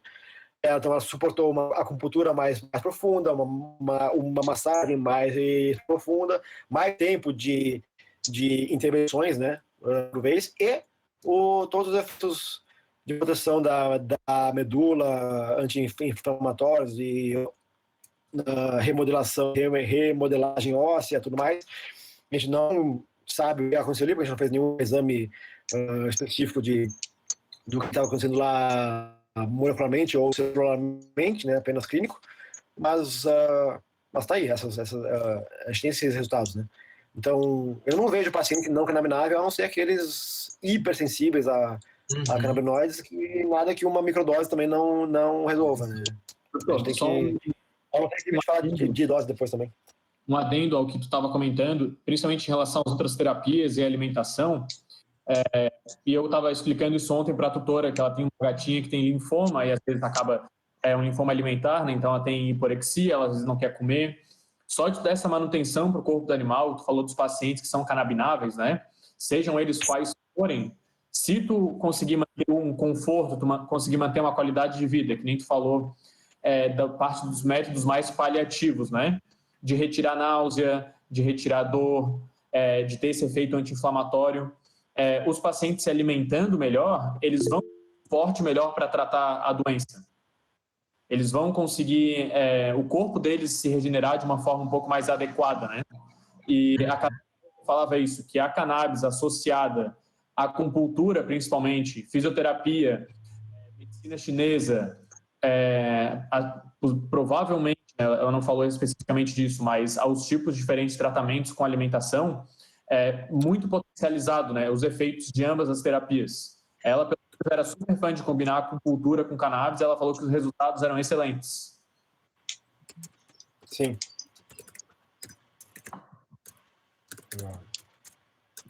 Alguém aqui falou, né? Poderosas. Que não precisa ser 1 hora depois da alimentação. Não. Se recomenda isso para evitar algum problema com um animal que nunca usou, né? Que é primeiro uso. Mas eu já usei antes, já usei depois. O gato aqui da frente que eu tatuei ele para felve, eu dou para ele quando eu vejo ele, então não faço nem ideia. Mas realmente, com alimento no estômago é melhor, gordura melhora a absorção, e a maior parte dos efeitos colaterais vistos são quando a dose, a primeira dose do dia é feita com o animal sem nada no estômago. Então, na dúvida, bota junto da comida que tá beleza. Se você não sabe se o animal comeu há pouco ou não, né, dá um pouquinho de comida que tá ótimo. Sobre dose, vocês querem falar? Abordagem terapêutica? É uma abordagem. Aqui, o que eu faço aqui é bem empírico, né? Eu vou testando dose e efeito, gota e efeito, até chegar na dose certa do paciente, né? Então, cada paciente é uma caixinha de surpresa. Mas dentro do intensivismo, assim, eu já começo com umas doses bem altas, para ser sincero. Não, mas eu acho que tá certíssimo. Pelo menos a maioria dos artigos que eu li, eles sempre falam de curva dose-efeito, né? Então, a gente nunca sabe qual que vai ser a dose ideal para cada paciente. A gente começa, para quem não sabe, né? A gente começa de preferência com uma dosagem mais baixa, dependendo do caso. Claro que tem que ter um bom senso para dosar isso. E a gente vai subindo a dose diariamente, dias intercalados ou semanalmente, até a gente adquirir os efeitos que a gente quer. Às vezes a gente pode até ultrapassar a dose, dar uma dose excessiva, na qual a gente não vai ter o efeito terapêutico que a gente quer ver. Então a gente regride uma dose, especialmente se a gente vê algum sinal de intoxicação, um animal que parece ter tontura, um animal que parece estar muito letárgico, a gente volta para a dose anterior e geralmente essa é a dose ideal a gente continuar o tratamento por tempo indeterminado. Não sei se geralmente essa é a tua postura, Rodrigo, se tu sobe semanalmente, tu sobe diariamente. Eu acho que eu e o Eric, a gente tem uma postura um pouco diferente em relação a isso, pelo menos pelo que eu já vi das recomendações que ele faz. Fala aí, Eric, fala. Eu faço de tudo, né? Eu entro com dose lá quando precisa, que é o caso da Yara lá que tá no Insta. Algumas vezes eu já entro com dose um pouco mais alta, mas geralmente faço isso quando o paciente está muito próximo a mim. Tá? Eu consigo ter acesso a ele rápido, fácil, porque eu consigo ver. Mas o que eu faço de padrão, e é o que eu recomendo para todo mundo que tem um animal que vai ser canabinado e tem uma condição patológica que no momento não é um risco de vida, um risco de morte, eu faço aquele protocolo padrão de começar devagar e ir subindo aos poucos. Né? Para resumir assim, para quem nunca ouviu falar em como se começa uma abordagem terapêutica num paciente com cannabis, é mais ou menos a mesma lógica com qualquer outro neuroléptico. Né? Pega, por exemplo, os pacientes humanos aí, vão tomar fluoxetina, Ritalina, ninguém começa com 20 gotas de uma vez só, né? Literalmente começa com um frasco que é em gota, para depois passar para o comprimido, né? Porque gota você consegue fracionar. Então, porque você vai elevando a sua capacidade de tolerância a esse medicamento e habituando o teu corpo a esse novo medicamento. Lembra que o sistema endocannabinoide regula tudo, então os animais vão sentir tudo diferente. E como eles têm uma relação muito maior com o seu próprio corpo do que nós mesmos, eles vão sentir mais que nós também. Então, o que a gente faz? O óleo que tiver, né, dependendo de se... Enfim, o óleo que tiver à mão ali, depois a gente pode falar dos diferentes óleos, que eu acho importante também. Você dá uma gota, uma vez ao dia, durante 4 dias. No 5º dia, você dá uma gota 2 vezes ao dia, certo? Aí fica 12 em 12, 4 dias. E aí você pode optar em botar uma gota no meio também para fazer 3 vezes ao dia, ou seguir 2 vezes ao dia. Eu gosto muito de fazer 3 vezes ao dia, mas isso depende, obviamente, do manejo dos tutores, né? Aí é com eles. Mas, cara, se for necessidade, colocar a terceira, a gente impõe, coloca a terceira. E aí, a partir da tem as doses que vão ficar os horários certos, você começa a duplicar ou aumentar uma gota em cada horário, sempre respeitando pelo menos os 4 dias. Recomenda-se geralmente esperar uma semana, 7 dias. Tá? Mas eu não tenho tido problema, pelo menos com os óleos que eu usei até hoje, usando 4 dias. Tá?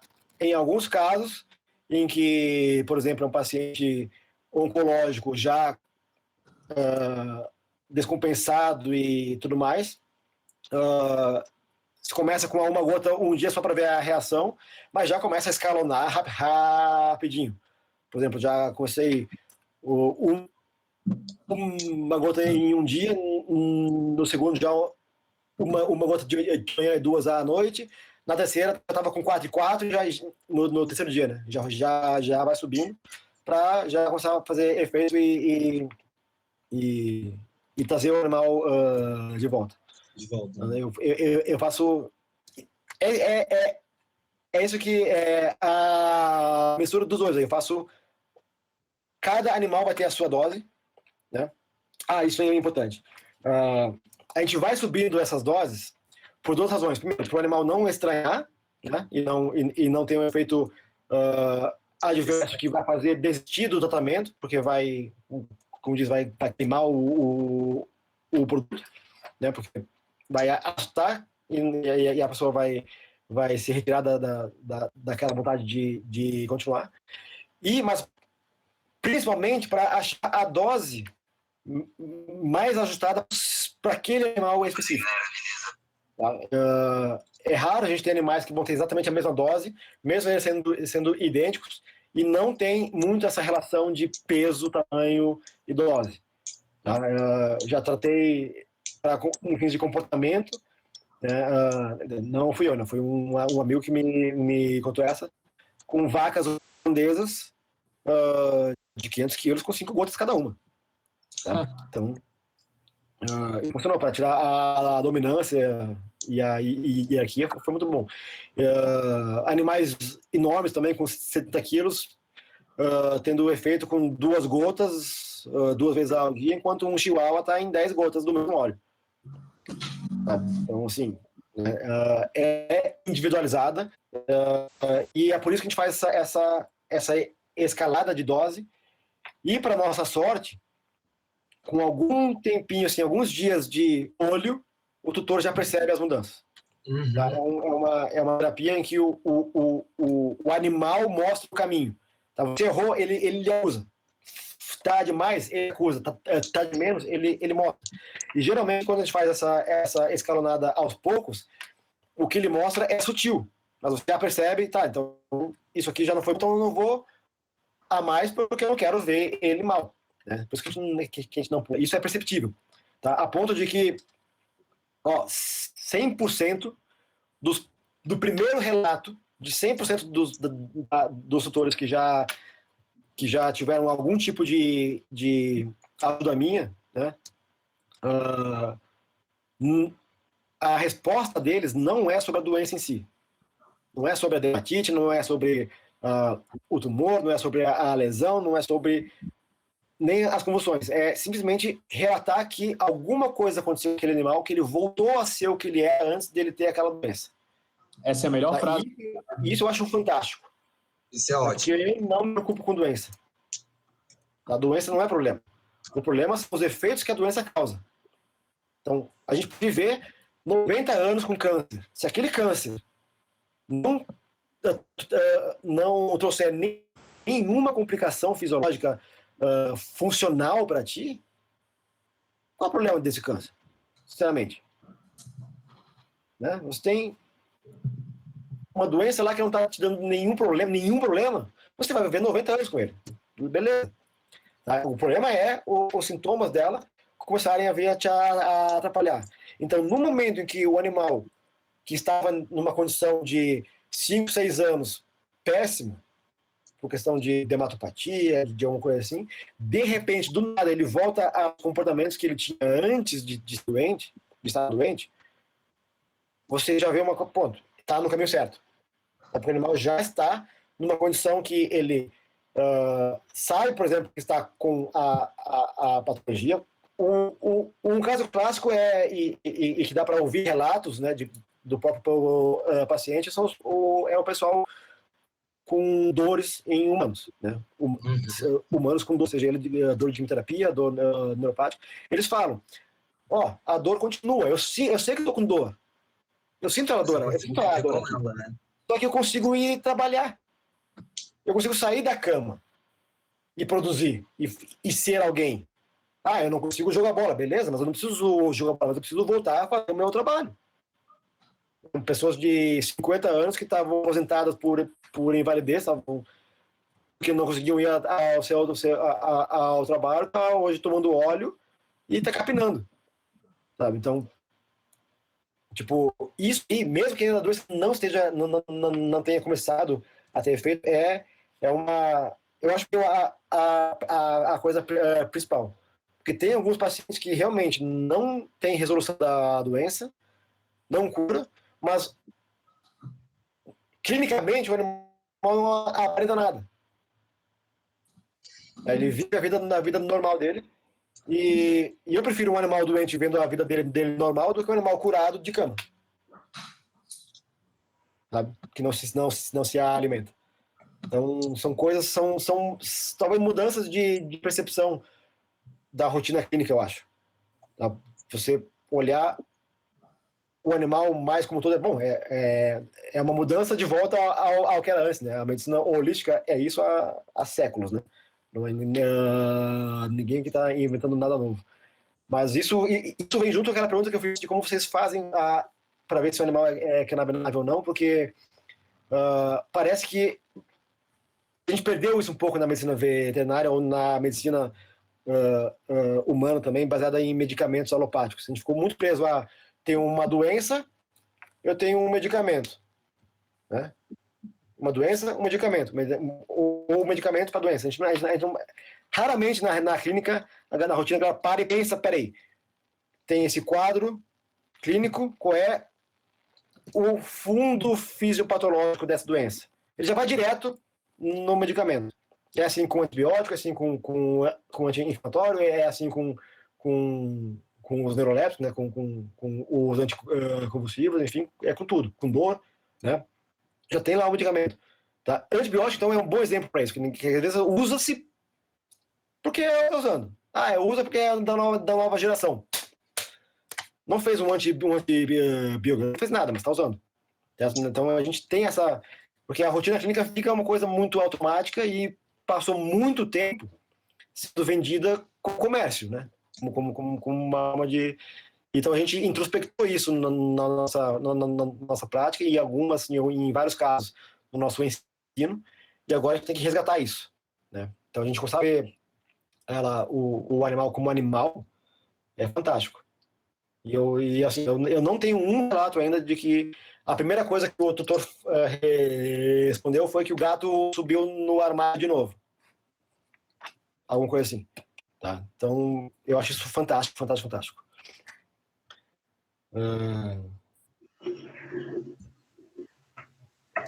Tem as perguntas aí? Então, tem algumas perguntas aqui, sim.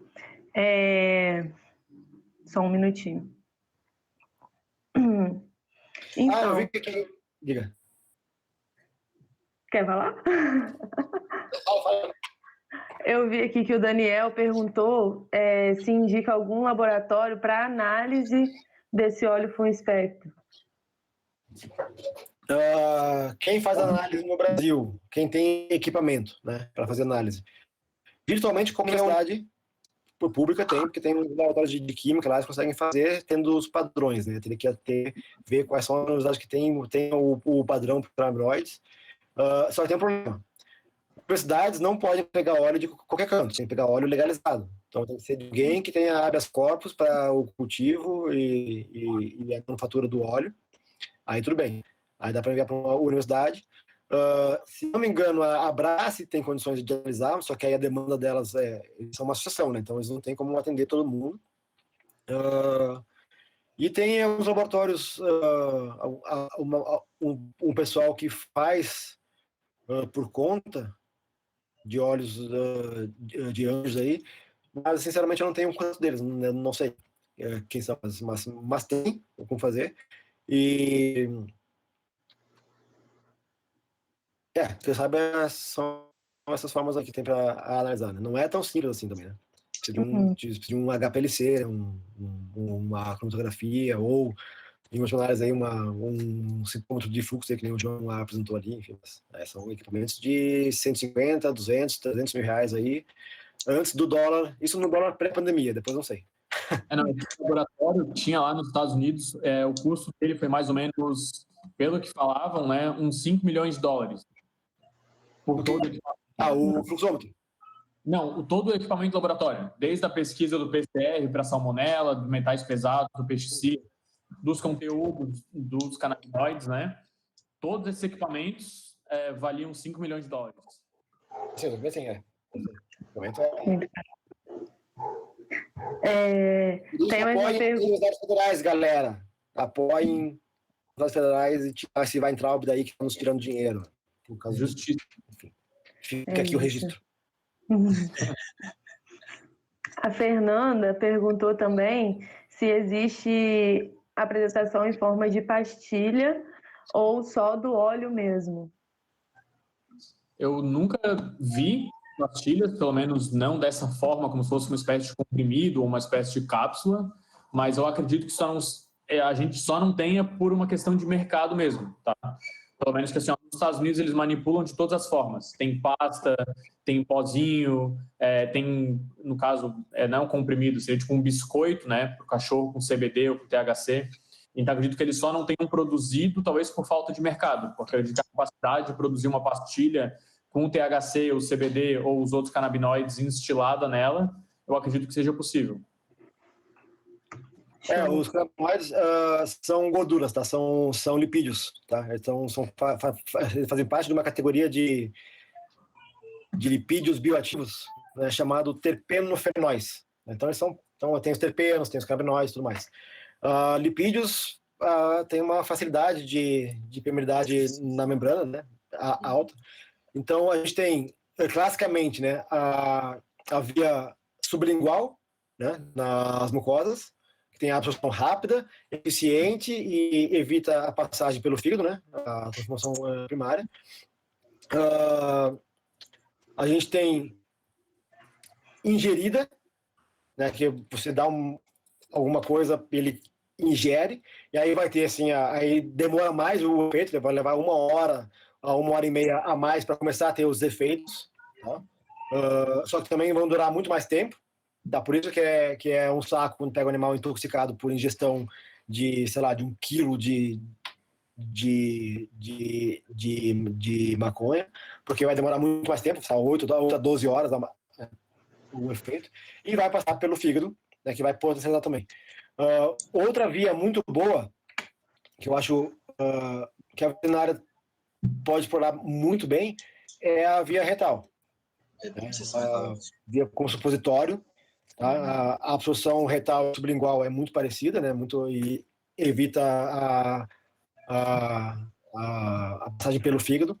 A gente tem também a via inalatória, tá? A gente pode fazer inalatória com os animais, né? Inalatória não é pegar um baseado e soprar no focinho do seu cachorro, não é fazer uma peruana, tá vendo? É só pegar um aparelho de inalação, ou fazer uma inalação com o produto dele vaporizado, né, não carburado, né? Então vamos ficar claro aí que não é para fazer peruanas em animais. Eles não gostam, ficam muito ruim, o animal não gosta de ficar chapado, não gosta mesmo, tá? Eu não gosto de ficar chapado. Então não façam isso. E o que mais que nós temos? Tem a via tópica, tem várias pomadas de raiz, A pomada de raiz combinada com flor é espetacular para cicatrização, para dores, para machucados. Se doeu, ardeu, cortou ou queimou, passa a pomada de raiz de cannabis e de flores em cima, que resolve muito rápido. Para a queimadura é muito parecido com o efeito da babosa. Assim, ó, muito rápido. Um produto que eles têm lá também é por via transdermal. Transdermal também. Exatamente. Que ela é absorvida pela pele. A gente consegue ter uns efeitos sistêmicos muito, muito bons também. Então, também pediram para falar um pouquinho mais a respeito da utilização em dermatite atópica. Alguém pode falar um pouquinho mais para a gente? Às vezes tem algum caso, algum paciente? Tem o caso de dermatite atópica e um de dermatite por causa alimentar. A base é a mesma, a base é a via da imunomodulação, né?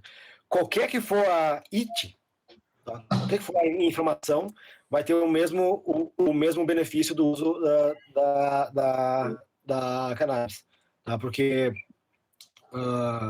o efeito modulatório dos cannabinoides, especialmente no sistema inflamatório, na fase inflamatória, nas respostas inflamatórias, é extremamente pronunciado. Tá? Então, ele consegue regular essa inflamação e realmente tem resultados muito bons com dermatites, uma para alergia a pulga também, a alimentação e atópica, né? sem causa. Vai para autoimune também. Né?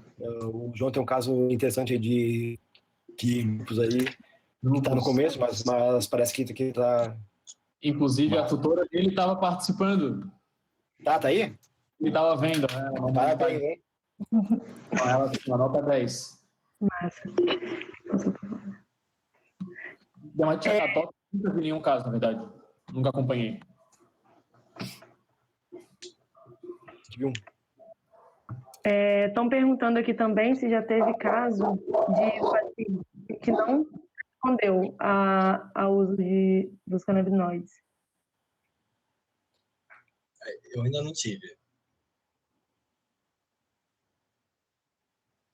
Todos responderam até agora. Pelo silêncio. Acho que eu tive uns dois. Acho que tive uns dois que sumiram depois. Eu não. Que não estava tendo evolução, mas não sei, eles sumiram, não sei o que rolou depois. Se eles continuaram andando ou não, perdi o contato, não sei. Eu acredito que eu tenha falado na minha banca, eu não sei se tu lembra, Eric, mas uma das coisas que eu mais fiquei impressionado foi justamente que nenhum paciente não respondeu no caso. Pode ter respondido muito bem, pode ter respondido um pouco, mas todos eles melhoraram de alguma forma, né?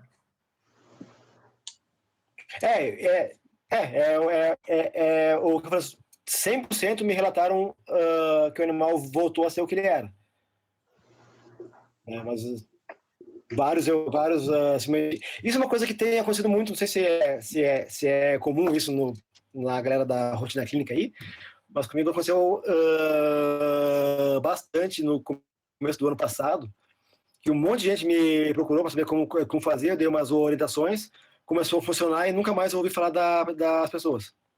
Né? Tipo, alguns deles depois, assim, uns 4, 5 depois, eu fiquei sabendo de conversa que o animal estava ótimo.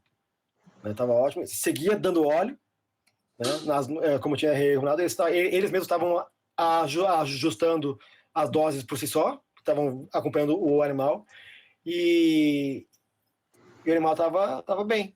Teve uma que tinha um carcinoma, que o carcinoma parecia que não foi para canto nenhum, não aumentou, não diminuiu, mas o animal estava perfeitamente, e ela ia ficar daquele jeito lá enquanto ele estivesse bem, só. Mas isso acontece muito. O animal fica bom e some. Né? Aqui até agora, os meus tutores, por enquanto, são tutores que mantêm a rotina de acompanhamento. Não tem tido problemas em relação a isso. O ruim é que eu tenho, infelizmente, ainda pelo fato de eu ficar muito na parte do intensivismo, né? A maioria dos pacientes são muito terminais. Então, não é milagre, né? E é difícil. A mesma coisa. Não, até os terminais a gente consegue ver uma melhora, pelo menos se ele estiver ainda em condições, mas simplesmente a doença ela acaba tomando conta, assim, né? Câncer, a gente consegue melhorar a qualidade de vida, eles geralmente se alimentam melhor depois que isso começa. Eu imagino mais que por conta de dor, né? Tanto pacientes com quimioterapia ou não, mas os que eram inoperáveis ou que não conseguiram sucesso no tratamento, que vieram a óbito, infelizmente acontecem bastante, né? Geralmente são pacientes que são muito debilitados. Eu lembrei de uma que não respondeu. Não respondeu bem, assim, a minha gata mesmo, esqueci dela, ela era já paciente renal há anos, né? Então eu comecei a óleo nela já no final, né? No final, nos últimos meses, e só aliviou, né, o sofrimento, assim, mas não resolveu nada dela. Depois que a gente eutanasiou, a necrópsia, ela não tinha nenhum rim mais. Nenhum dos dois rins. Aí não tinha mais o que fazer, né? E depois teve também um tumor na face, carcinoma ou melanoma, agora não lembro, mas também aí foi rápido.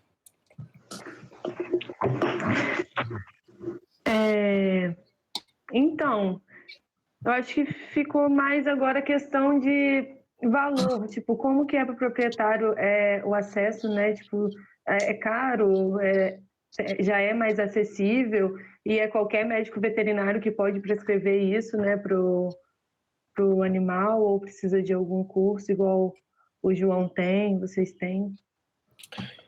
Eu desconheço que existe alguma coisa na veterinária que para tu prescrever precisa fazer um curso específico. Acho que não tem isso, né? Não, acredito que não. Eu acho que não. E não existe, isso não vai existir na cannabis. O que eu recomendo é que você não prescreva nada que você não conheça. Né? Por exemplo, eu não prescrevo alopatos porque eu não faço clínica com alopatos, não sei qual é o efeito deles. Então não vou usar, porque eu deixo para quem sabe usar. Né? Quer usar um opioide? Usa. Eu não sei usar isso aí, eu uso a cannabis. Então você estuda, você se embasa de conhecimento para saber o que está fazendo, e aí você usa o medicamento, tá? Eu acho que assim que deveria ser para qualquer medicamento, né? Embora eu sei que não é. A gente recebe, está aqui um medicamento novo para inflamação, tá? Ok, vou usar. Qual é a dose? É isso que a gente não vai atrás da história, mas enfim. Qualquer um pode prescrever, tá? Não caiam no que aconteceu agora em dezembro, quando a Anvisa lançou a nova resolução, né, permitindo agora a venda de medicamentos diretamente na farmácia, né, CBD, THC, como o Mebatil, ou agora o CBD isolado da praticante Duda, que ela colocou lá, né? E essa resolução se aplica apenas, exclusivamente para seres humanos, não para uso veterinário, certo? Daí foi um bafafá aí em tudo que é mídia e rede aí. Então agora a Anvisa proibiu os médicos veterinários porque tem essa frase no texto. Essa frase está lá desde 2015. Na outra resolução já estava lá. Tá? A Anvisa sempre põe essa frase aí porque a Anvisa não apita na medicina veterinária, certo? Quem se estiver errado aí, os outros veterinários aí, alguém da deontologia aí me corrija, mas não apita na medicina veterinária. A Anvisa ela fala em vigilância sanitária, em saúde pública e saúde humana. Quem fala sobre a medicina veterinária, sobre o uso medicamentoso de qualquer coisa em medicina veterinária é o Ministério da Agricultura, Pecuária e Abastecimento, é o MAPA. E o MAPA não fala nada, e não falou nada nem mesmo quando eu consultei eles. Tá? Eu fiz o pedido para cultivo aqui pela universidade, eles lavaram as mãos falando que não vê nenhum empecilho, ou seja, definiram, mas por tratar de uma planta proibida, que está errado, porque não é mais proibida, né? Se tem gente plantando, se a Brás pode plantar no Brasil, ela não é mais proibida, ela é regulamentada, regulada, especialmente, muito regulada. sugeriu que eu fizesse um questionamento à Anvisa sobre a possibilidade de fazer a pesquisa. Obviamente, a Anvisa negou. Tá? Então, mas aí tem uma briguinha jurídica aí em relação à pesquisa em si, né, que seria eu plantar dentro da universidade uma vasta plantação de maconha, como diria o Weintraub, legal, né? Alguns dizem que já foi legalizado com a resposta do Ministério da Agricultura, né? Outros falam para ter mais cuidado, que pode ser que não. Né? Eu acho que não fui ainda porque, né, quem legaliza... mas para esse caso específico. Mas para receituário, para você prescrever, não tem nenhum problema. Isso, eu levei esse questionamento para o presidente do Conselho Regional de Medicina Veterinária aqui em Santa Catarina, o Marcos Domingos.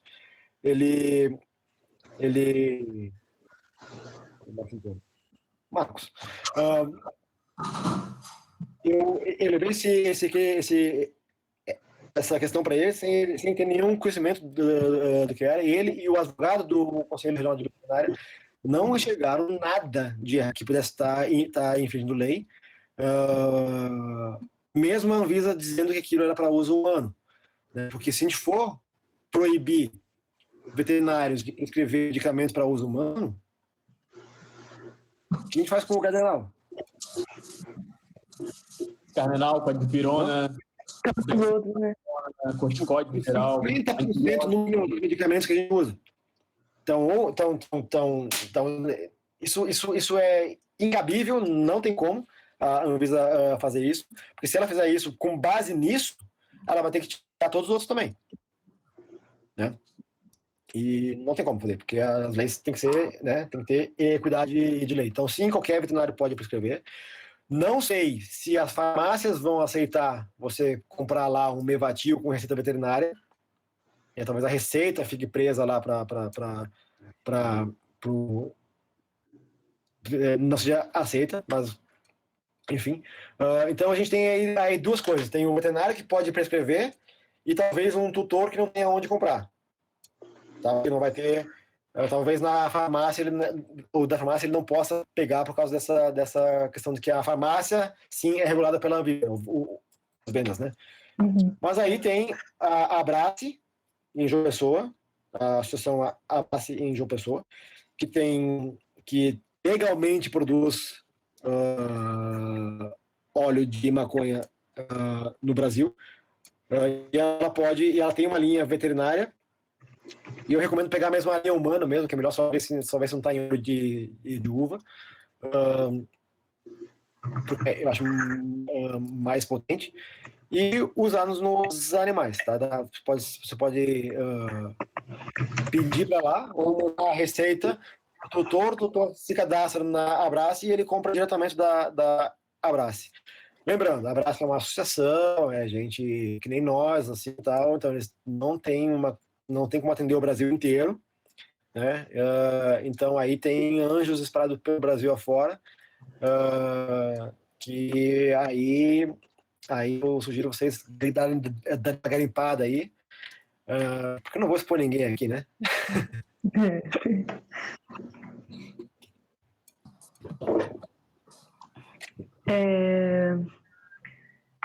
Gente, nossa, quanto tempo a gente está aqui? A gente está há quase 2 horas aqui.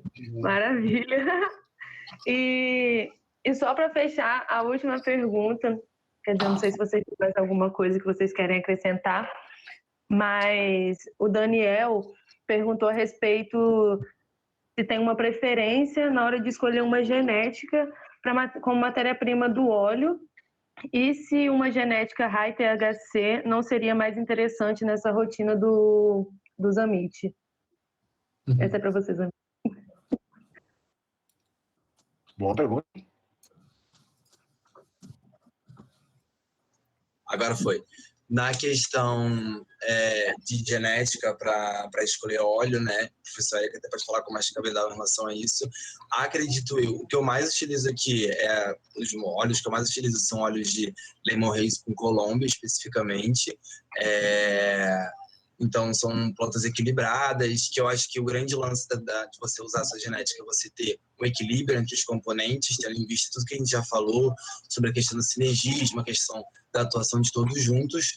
Porém, contudo, entretanto, se você há indicação que você queira aí um efeito mais psicotrópico do que um efeito, digamos assim, orgânico geral, pode ser de indicação você fazer o uso de uma genética que tenha mais high THC. Agora, o que faz a lógica é usar isso num processo de intensivismo. Mas o que eu uso hoje em dia são plantas equilibradas, então é óleo equilibrado, de níveis equilibrados, então não tenho uma preferência, não tenho experiência nessa preferência. Entendi. Então, Eu tenho usado aí um óleo de 50:1 de THC. Tá? Ele é full spectrum, né? Ele tem 50 miligramas de THC por ml para 1 de CBD. E é alto carofileno. Não vou lembrar de cabeça agora, mas tem que pegar as análises aí que fizeram análise no Uruguai e na África do Sul e o mesmo resultado. E esse é um óleo que tem mais aí, tem o que eu estou usando há quase um ano já, 1 ano e meio, com resultados excelentes. Eu acho que o mais importante é a variedade de canabinoides presentes no óleo. Isso é uma coisa que eu tenho bastante no áudio aberto aí. Tem eu falo um monte com o Fábio sobre isso, sobre a composição do óleo, e uma coisa que parece estar no consenso eu sei que eu e ele, a gente gosta muito do efeito do THC, tá? Eu dou preferência por óleos com ou 2:1 de THC ou mais, tá? Em termos de reação. Só que uma coisa que a gente não abre mão é de óleo full spectrum, né? Óleo que tenha todos os canabinoides possíveis, todos os terpenos possíveis, a ponto de, geralmente, o ideal seria misturar genéticas, misturar aquelas flores curadas, flores in natura, né? Você pega, ela colhe, congela e aí faz o óleo, com flores que você apenas secou e flores que você secou e curou. E dessa você faz a descarboxilação de umas, de outras, de uma parte, uma parte não. Bastante, isso é um curso mais um passo mais a fundo. Mas se você tiver dentro de um amplo espectro, você geralmente tem maior facilidade de manuseio em diferentes condições e diferentes animais. Diga, João. Qual foi a strain, no caso, qual genética tu usou nessa planta que, eu não sei, no caso, de onde está adquirindo? Era uma White Widow CBD, com uma Lemon Haze, e tinha uma outra planta também, olha. Era uma híbrida, no caso. Eram 3 plantas. Aquela pergunta que falou da genética específica, né? Eu recomendaria sempre seguir uma linha de as plantas que são sativa, elas têm uma tendência a ter mais THC. Talvez isso seja melhor para controle de uma dor intensa, controle de epilepsia. Uma planta que seja de uma genética mais índica, geralmente lá eles indicavam utilizar a genética original, não híbridas ou não genéticas que já foram cruzadas, né, para poder pegar, digamos que a planta originária daquela genética. As plantas da linha índica têm mais CBD. Então, elas são indicadas mais para casos de ansiedade, de agressividade, alguma mudança que queira comportamental, né?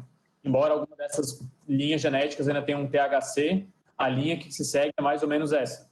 A sativa é mais para dor, é mais energizante, e a índica tem mais CBD, seria mais para controle de ansiedade ou problemas comportamentais. O que eu tenho feito também, engatando no gancho que o Eric deixou na relação do THC com cariofileno, né, que é um terpeno bem usado como poder anti-inflamatório, eu tenho adicionado à terapia do óleo também um terpeno oral, dependendo do que eu quero tratar. Então, o que eu tenho, por exemplo, em casos de paciente com sinomose, sequela, eu tenho um caso de paciente com sequela de sinomose, que eu adicionei, além do óleo, eu adicionei um carafileno para a gente conseguir dar uma diminuída na neurite, né? Que aí eu ajo tanto no processo anti-inflamatório, quanto no processo da questão de degeneração e tudo no sistema nervoso central. E aí é só você saber mesmo o que o professor sempre falou, sabendo a fisiologia, o receptor que você quer, o processo que você quer, você consegue fazer essa manipulação do o que você quer, onde você quer e o quanto você quer. A veterinária dos Estados Unidos fazia a mesma coisa que tu faz, Rodrigo. Ela misturava 2 produtos que tinham componentes terpenos diferentes para ter um objetivo em comum, assim, né? Pro É bem legal. Show de bola. Hoje em dia é difícil achar essas strains aí. É difícil. E sativa que realmente bata com essa lógica, né, de THC e CBD. Hoje em dia não tem mais isso, né? Hoje em dia a gente tem uma Northern Lights, por exemplo, que é índica totalmente alto em THC, né? 27 tem muito também, né? É difícil arranjar a linhagem original da... Exatamente, da stream, é. Hoje em dia é só dosando óleo mesmo, pra saber, porque senão... Hoje em dia só o quê? Só fazendo a análise do óleo, né, para saber o que tem lá dentro, né, porque a própria planta, ela muda muito as combinações de cannabinoides, né? Então hoje em dia, na prática, pode ter uma ideia, assim, de uma parte, né, um parâmetro, mas assim, né? não tem. Gente, vocês têm mais alguma coisa para acrescentar? Eu queria só voltar ali ao ponto da farmácia e os óleos. Vocês tenham em mente uma coisa.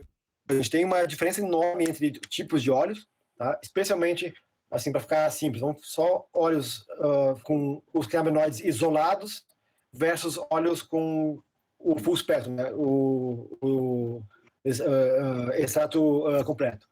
Os de farmácia que a gente tem hoje ali, o Mevatil, o da Prate Dona Dulce, são, no caso do Mevatil, o THC e CBD meio a meio, isolados, e o da Prate Dona Dulce é CBD isolado. Os dois funcionam, mas são muito inferiores à capacidade do óleo full spectrum, tá? Então, por isso eu tenho preferência total pelos óleos de associações que tenho no Brasil, de anjos que tenho no Brasil, e isso traz uma controvérsia, porque o próprio João ali falou de problemas de contaminantes, de metal pesado, agrotóxico, fungos, beleza, que obviamente uma indústria farmacêutica tem muito mais condição de controle do que nós meros pessoas normais, CPFs unidos numa associação, né? Beleza. Só que eu quero que vocês tenham uma coisa em mente. As associações no Brasil, AMA, Abrace, Cannabis, Santa Cannabis aqui, OBEC, todo mundo nasceu para uma coisa, para atender especialmente a demanda de mães para os seus filhos, tá? Então lembre-se disso, e que essa galera se preocupou com aquilo que vai botar para dentro do corpo dos seus próprios filhos, não é para terceiros. Então eles já, desde antes de ser obrigatório, eles foram atrás de qualidade, obtenção de matéria-prima, o feitio do óleo e tudo mais. Então, eu tenho visto óleos de associações extremamente confiáveis, tá, em termos de qualidade do óleo, vários com análise laboratorial e livres de resíduos, tá? Então, em regra, assim, na vez geral, as associações no Brasil estão fazendo óleos espetaculares, tá? De segurança e muito mais confiáveis e eficientes do que os de farmácia, tá? Então não é porque as associações elas têm menos condições laboratoriais, técnicas e recurso financeiro para fazer um óleo padrão farmacêutico, né? Eles não estão atrás, eles não estão abaixo, eles estão acima, tá? Então, dê preferência ao produto das associações, ao trabalho das associações, tá? Em toda essa campanha pró-legalização, pró-normalização, discriminação da cannabis em todos os sentidos. As associações estão aí há um tempão dando a cara, né? A galerinha da marcha da maconha também está aí há um tempão, né? Sendo presa para a gente poder estar aqui falando isso abertamente online. Então, valorizem o que a gente tem. A galera está fazendo um trabalho maravilhoso, sensacional, e chega junto com a causa aí, galera, que eu boto fé. Aí, muito bom. Aplausos. Gente, então, eu não sei nem como me despedir, eu só quero agradecer muito por vocês terem aceitado mais uma vez. E esse contato que a gente fez, eu acho que foi muito maravilhoso e todo mundo, 80 pessoas, mais de 80 pessoas participaram com a gente aqui simultaneamente, né? Não sei a quantidade real de pessoas, mas isso acho que é uma vitória muito grande, né? 80 pessoas pararam, vieram aqui e ouvir um pouquinho e aprender um pouquinho, e acabou aprendendo foi muito, porque foi esclarecedor, foi uma introdução muito boa para gente que não tem esse contato, né, aqui na faculdade, né? Então, assim, com certeza, acredito que muita gente vai sair daqui, vai pegar o caderninho, vai dar uma pesquisadinha melhor, tendo, né, noção dessa quantidade de ação e, né, e utilidade que a gente pode aplicar. E, assim, parabéns, vocês são muito foda mesmo. E é isso mesmo. Segura um segundo aí. Seguro. Eu quero fazer uma coisa aqui. Cadê? Vão falando aí vocês que eu... Quer falar, Zamit? Quero deixar aí os agradecimentos, com certeza, da aula, perto do lado dessas duas figuras maravilhosas. Deixar aqui um parêntese também, que apesar de a gente não ter indicação hoje de usar esses produtos de outra forma, no caso tópicos, tal, eu sou uma pessoa com um pezinho na pesquisa, então estou sempre testando algumas coisas, né?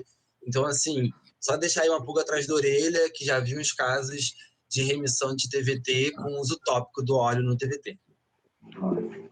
E medicina é criatividade, galera. Então, botar a cabeça para pensar com base, né, em estudos, em artigos, em ciência. E também pensar que ninguém está aqui para roubar o paciente do colega, né? O objetivo é o bem do paciente. Então, todo mundo agregar, né? Por isso que é terapia integrativa, para integrar todas as formas de terapia. Né? Muito obrigado aí, galera. Boa noite. A cannabis é metade ciência, metade arte, né? Exatamente. É uma alquimia maluca. Jenny, quero agradecer a vocês também, tá? Agradecer todo o pessoal do Centro Acadêmico, todo mundo que viu a nossa live, né? 80 pessoas, muita gente, né? Acompanhou até o final. Então, agradeço a todo mundo que acompanhou, todo mundo que prestigiou e criou um evento que a gente precisa começar a criar mais, né? A gente precisa começar a debater mais, a divulgar mais os casos, principalmente casos onde a cannabis fez realmente a diferença, né? Todos a gente vê que faz diferença, alguns salva a vida ou tem uma manutenção da qualidade de vida que são excelentes, né? Então, agradecer de novo todo mundo e desejar uma boa noite. É isso, galera. Muito obrigado mesmo pelo conhecimento passado.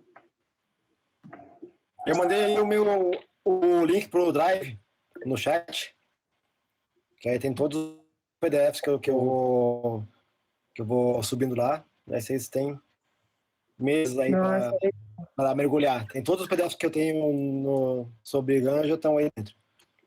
Show. Copiei aqui e vou disponibilizar, então, para a galera, tanto no grupo de turma, quanto até mesmo pelo Canva, posso estar fazendo isso. E é isso, gente. Só agradecer, só gratidão. Uma boa noite para vocês. Boa noite, galera. Tamo junto. Valeu, galera. Obrigado. É isso. Muito obrigada a todo mundo que participou. Valeu por chamar e parabéns pelo tema. Valeu. Tchau, família. Legaliza, galera. Já! Legaliza!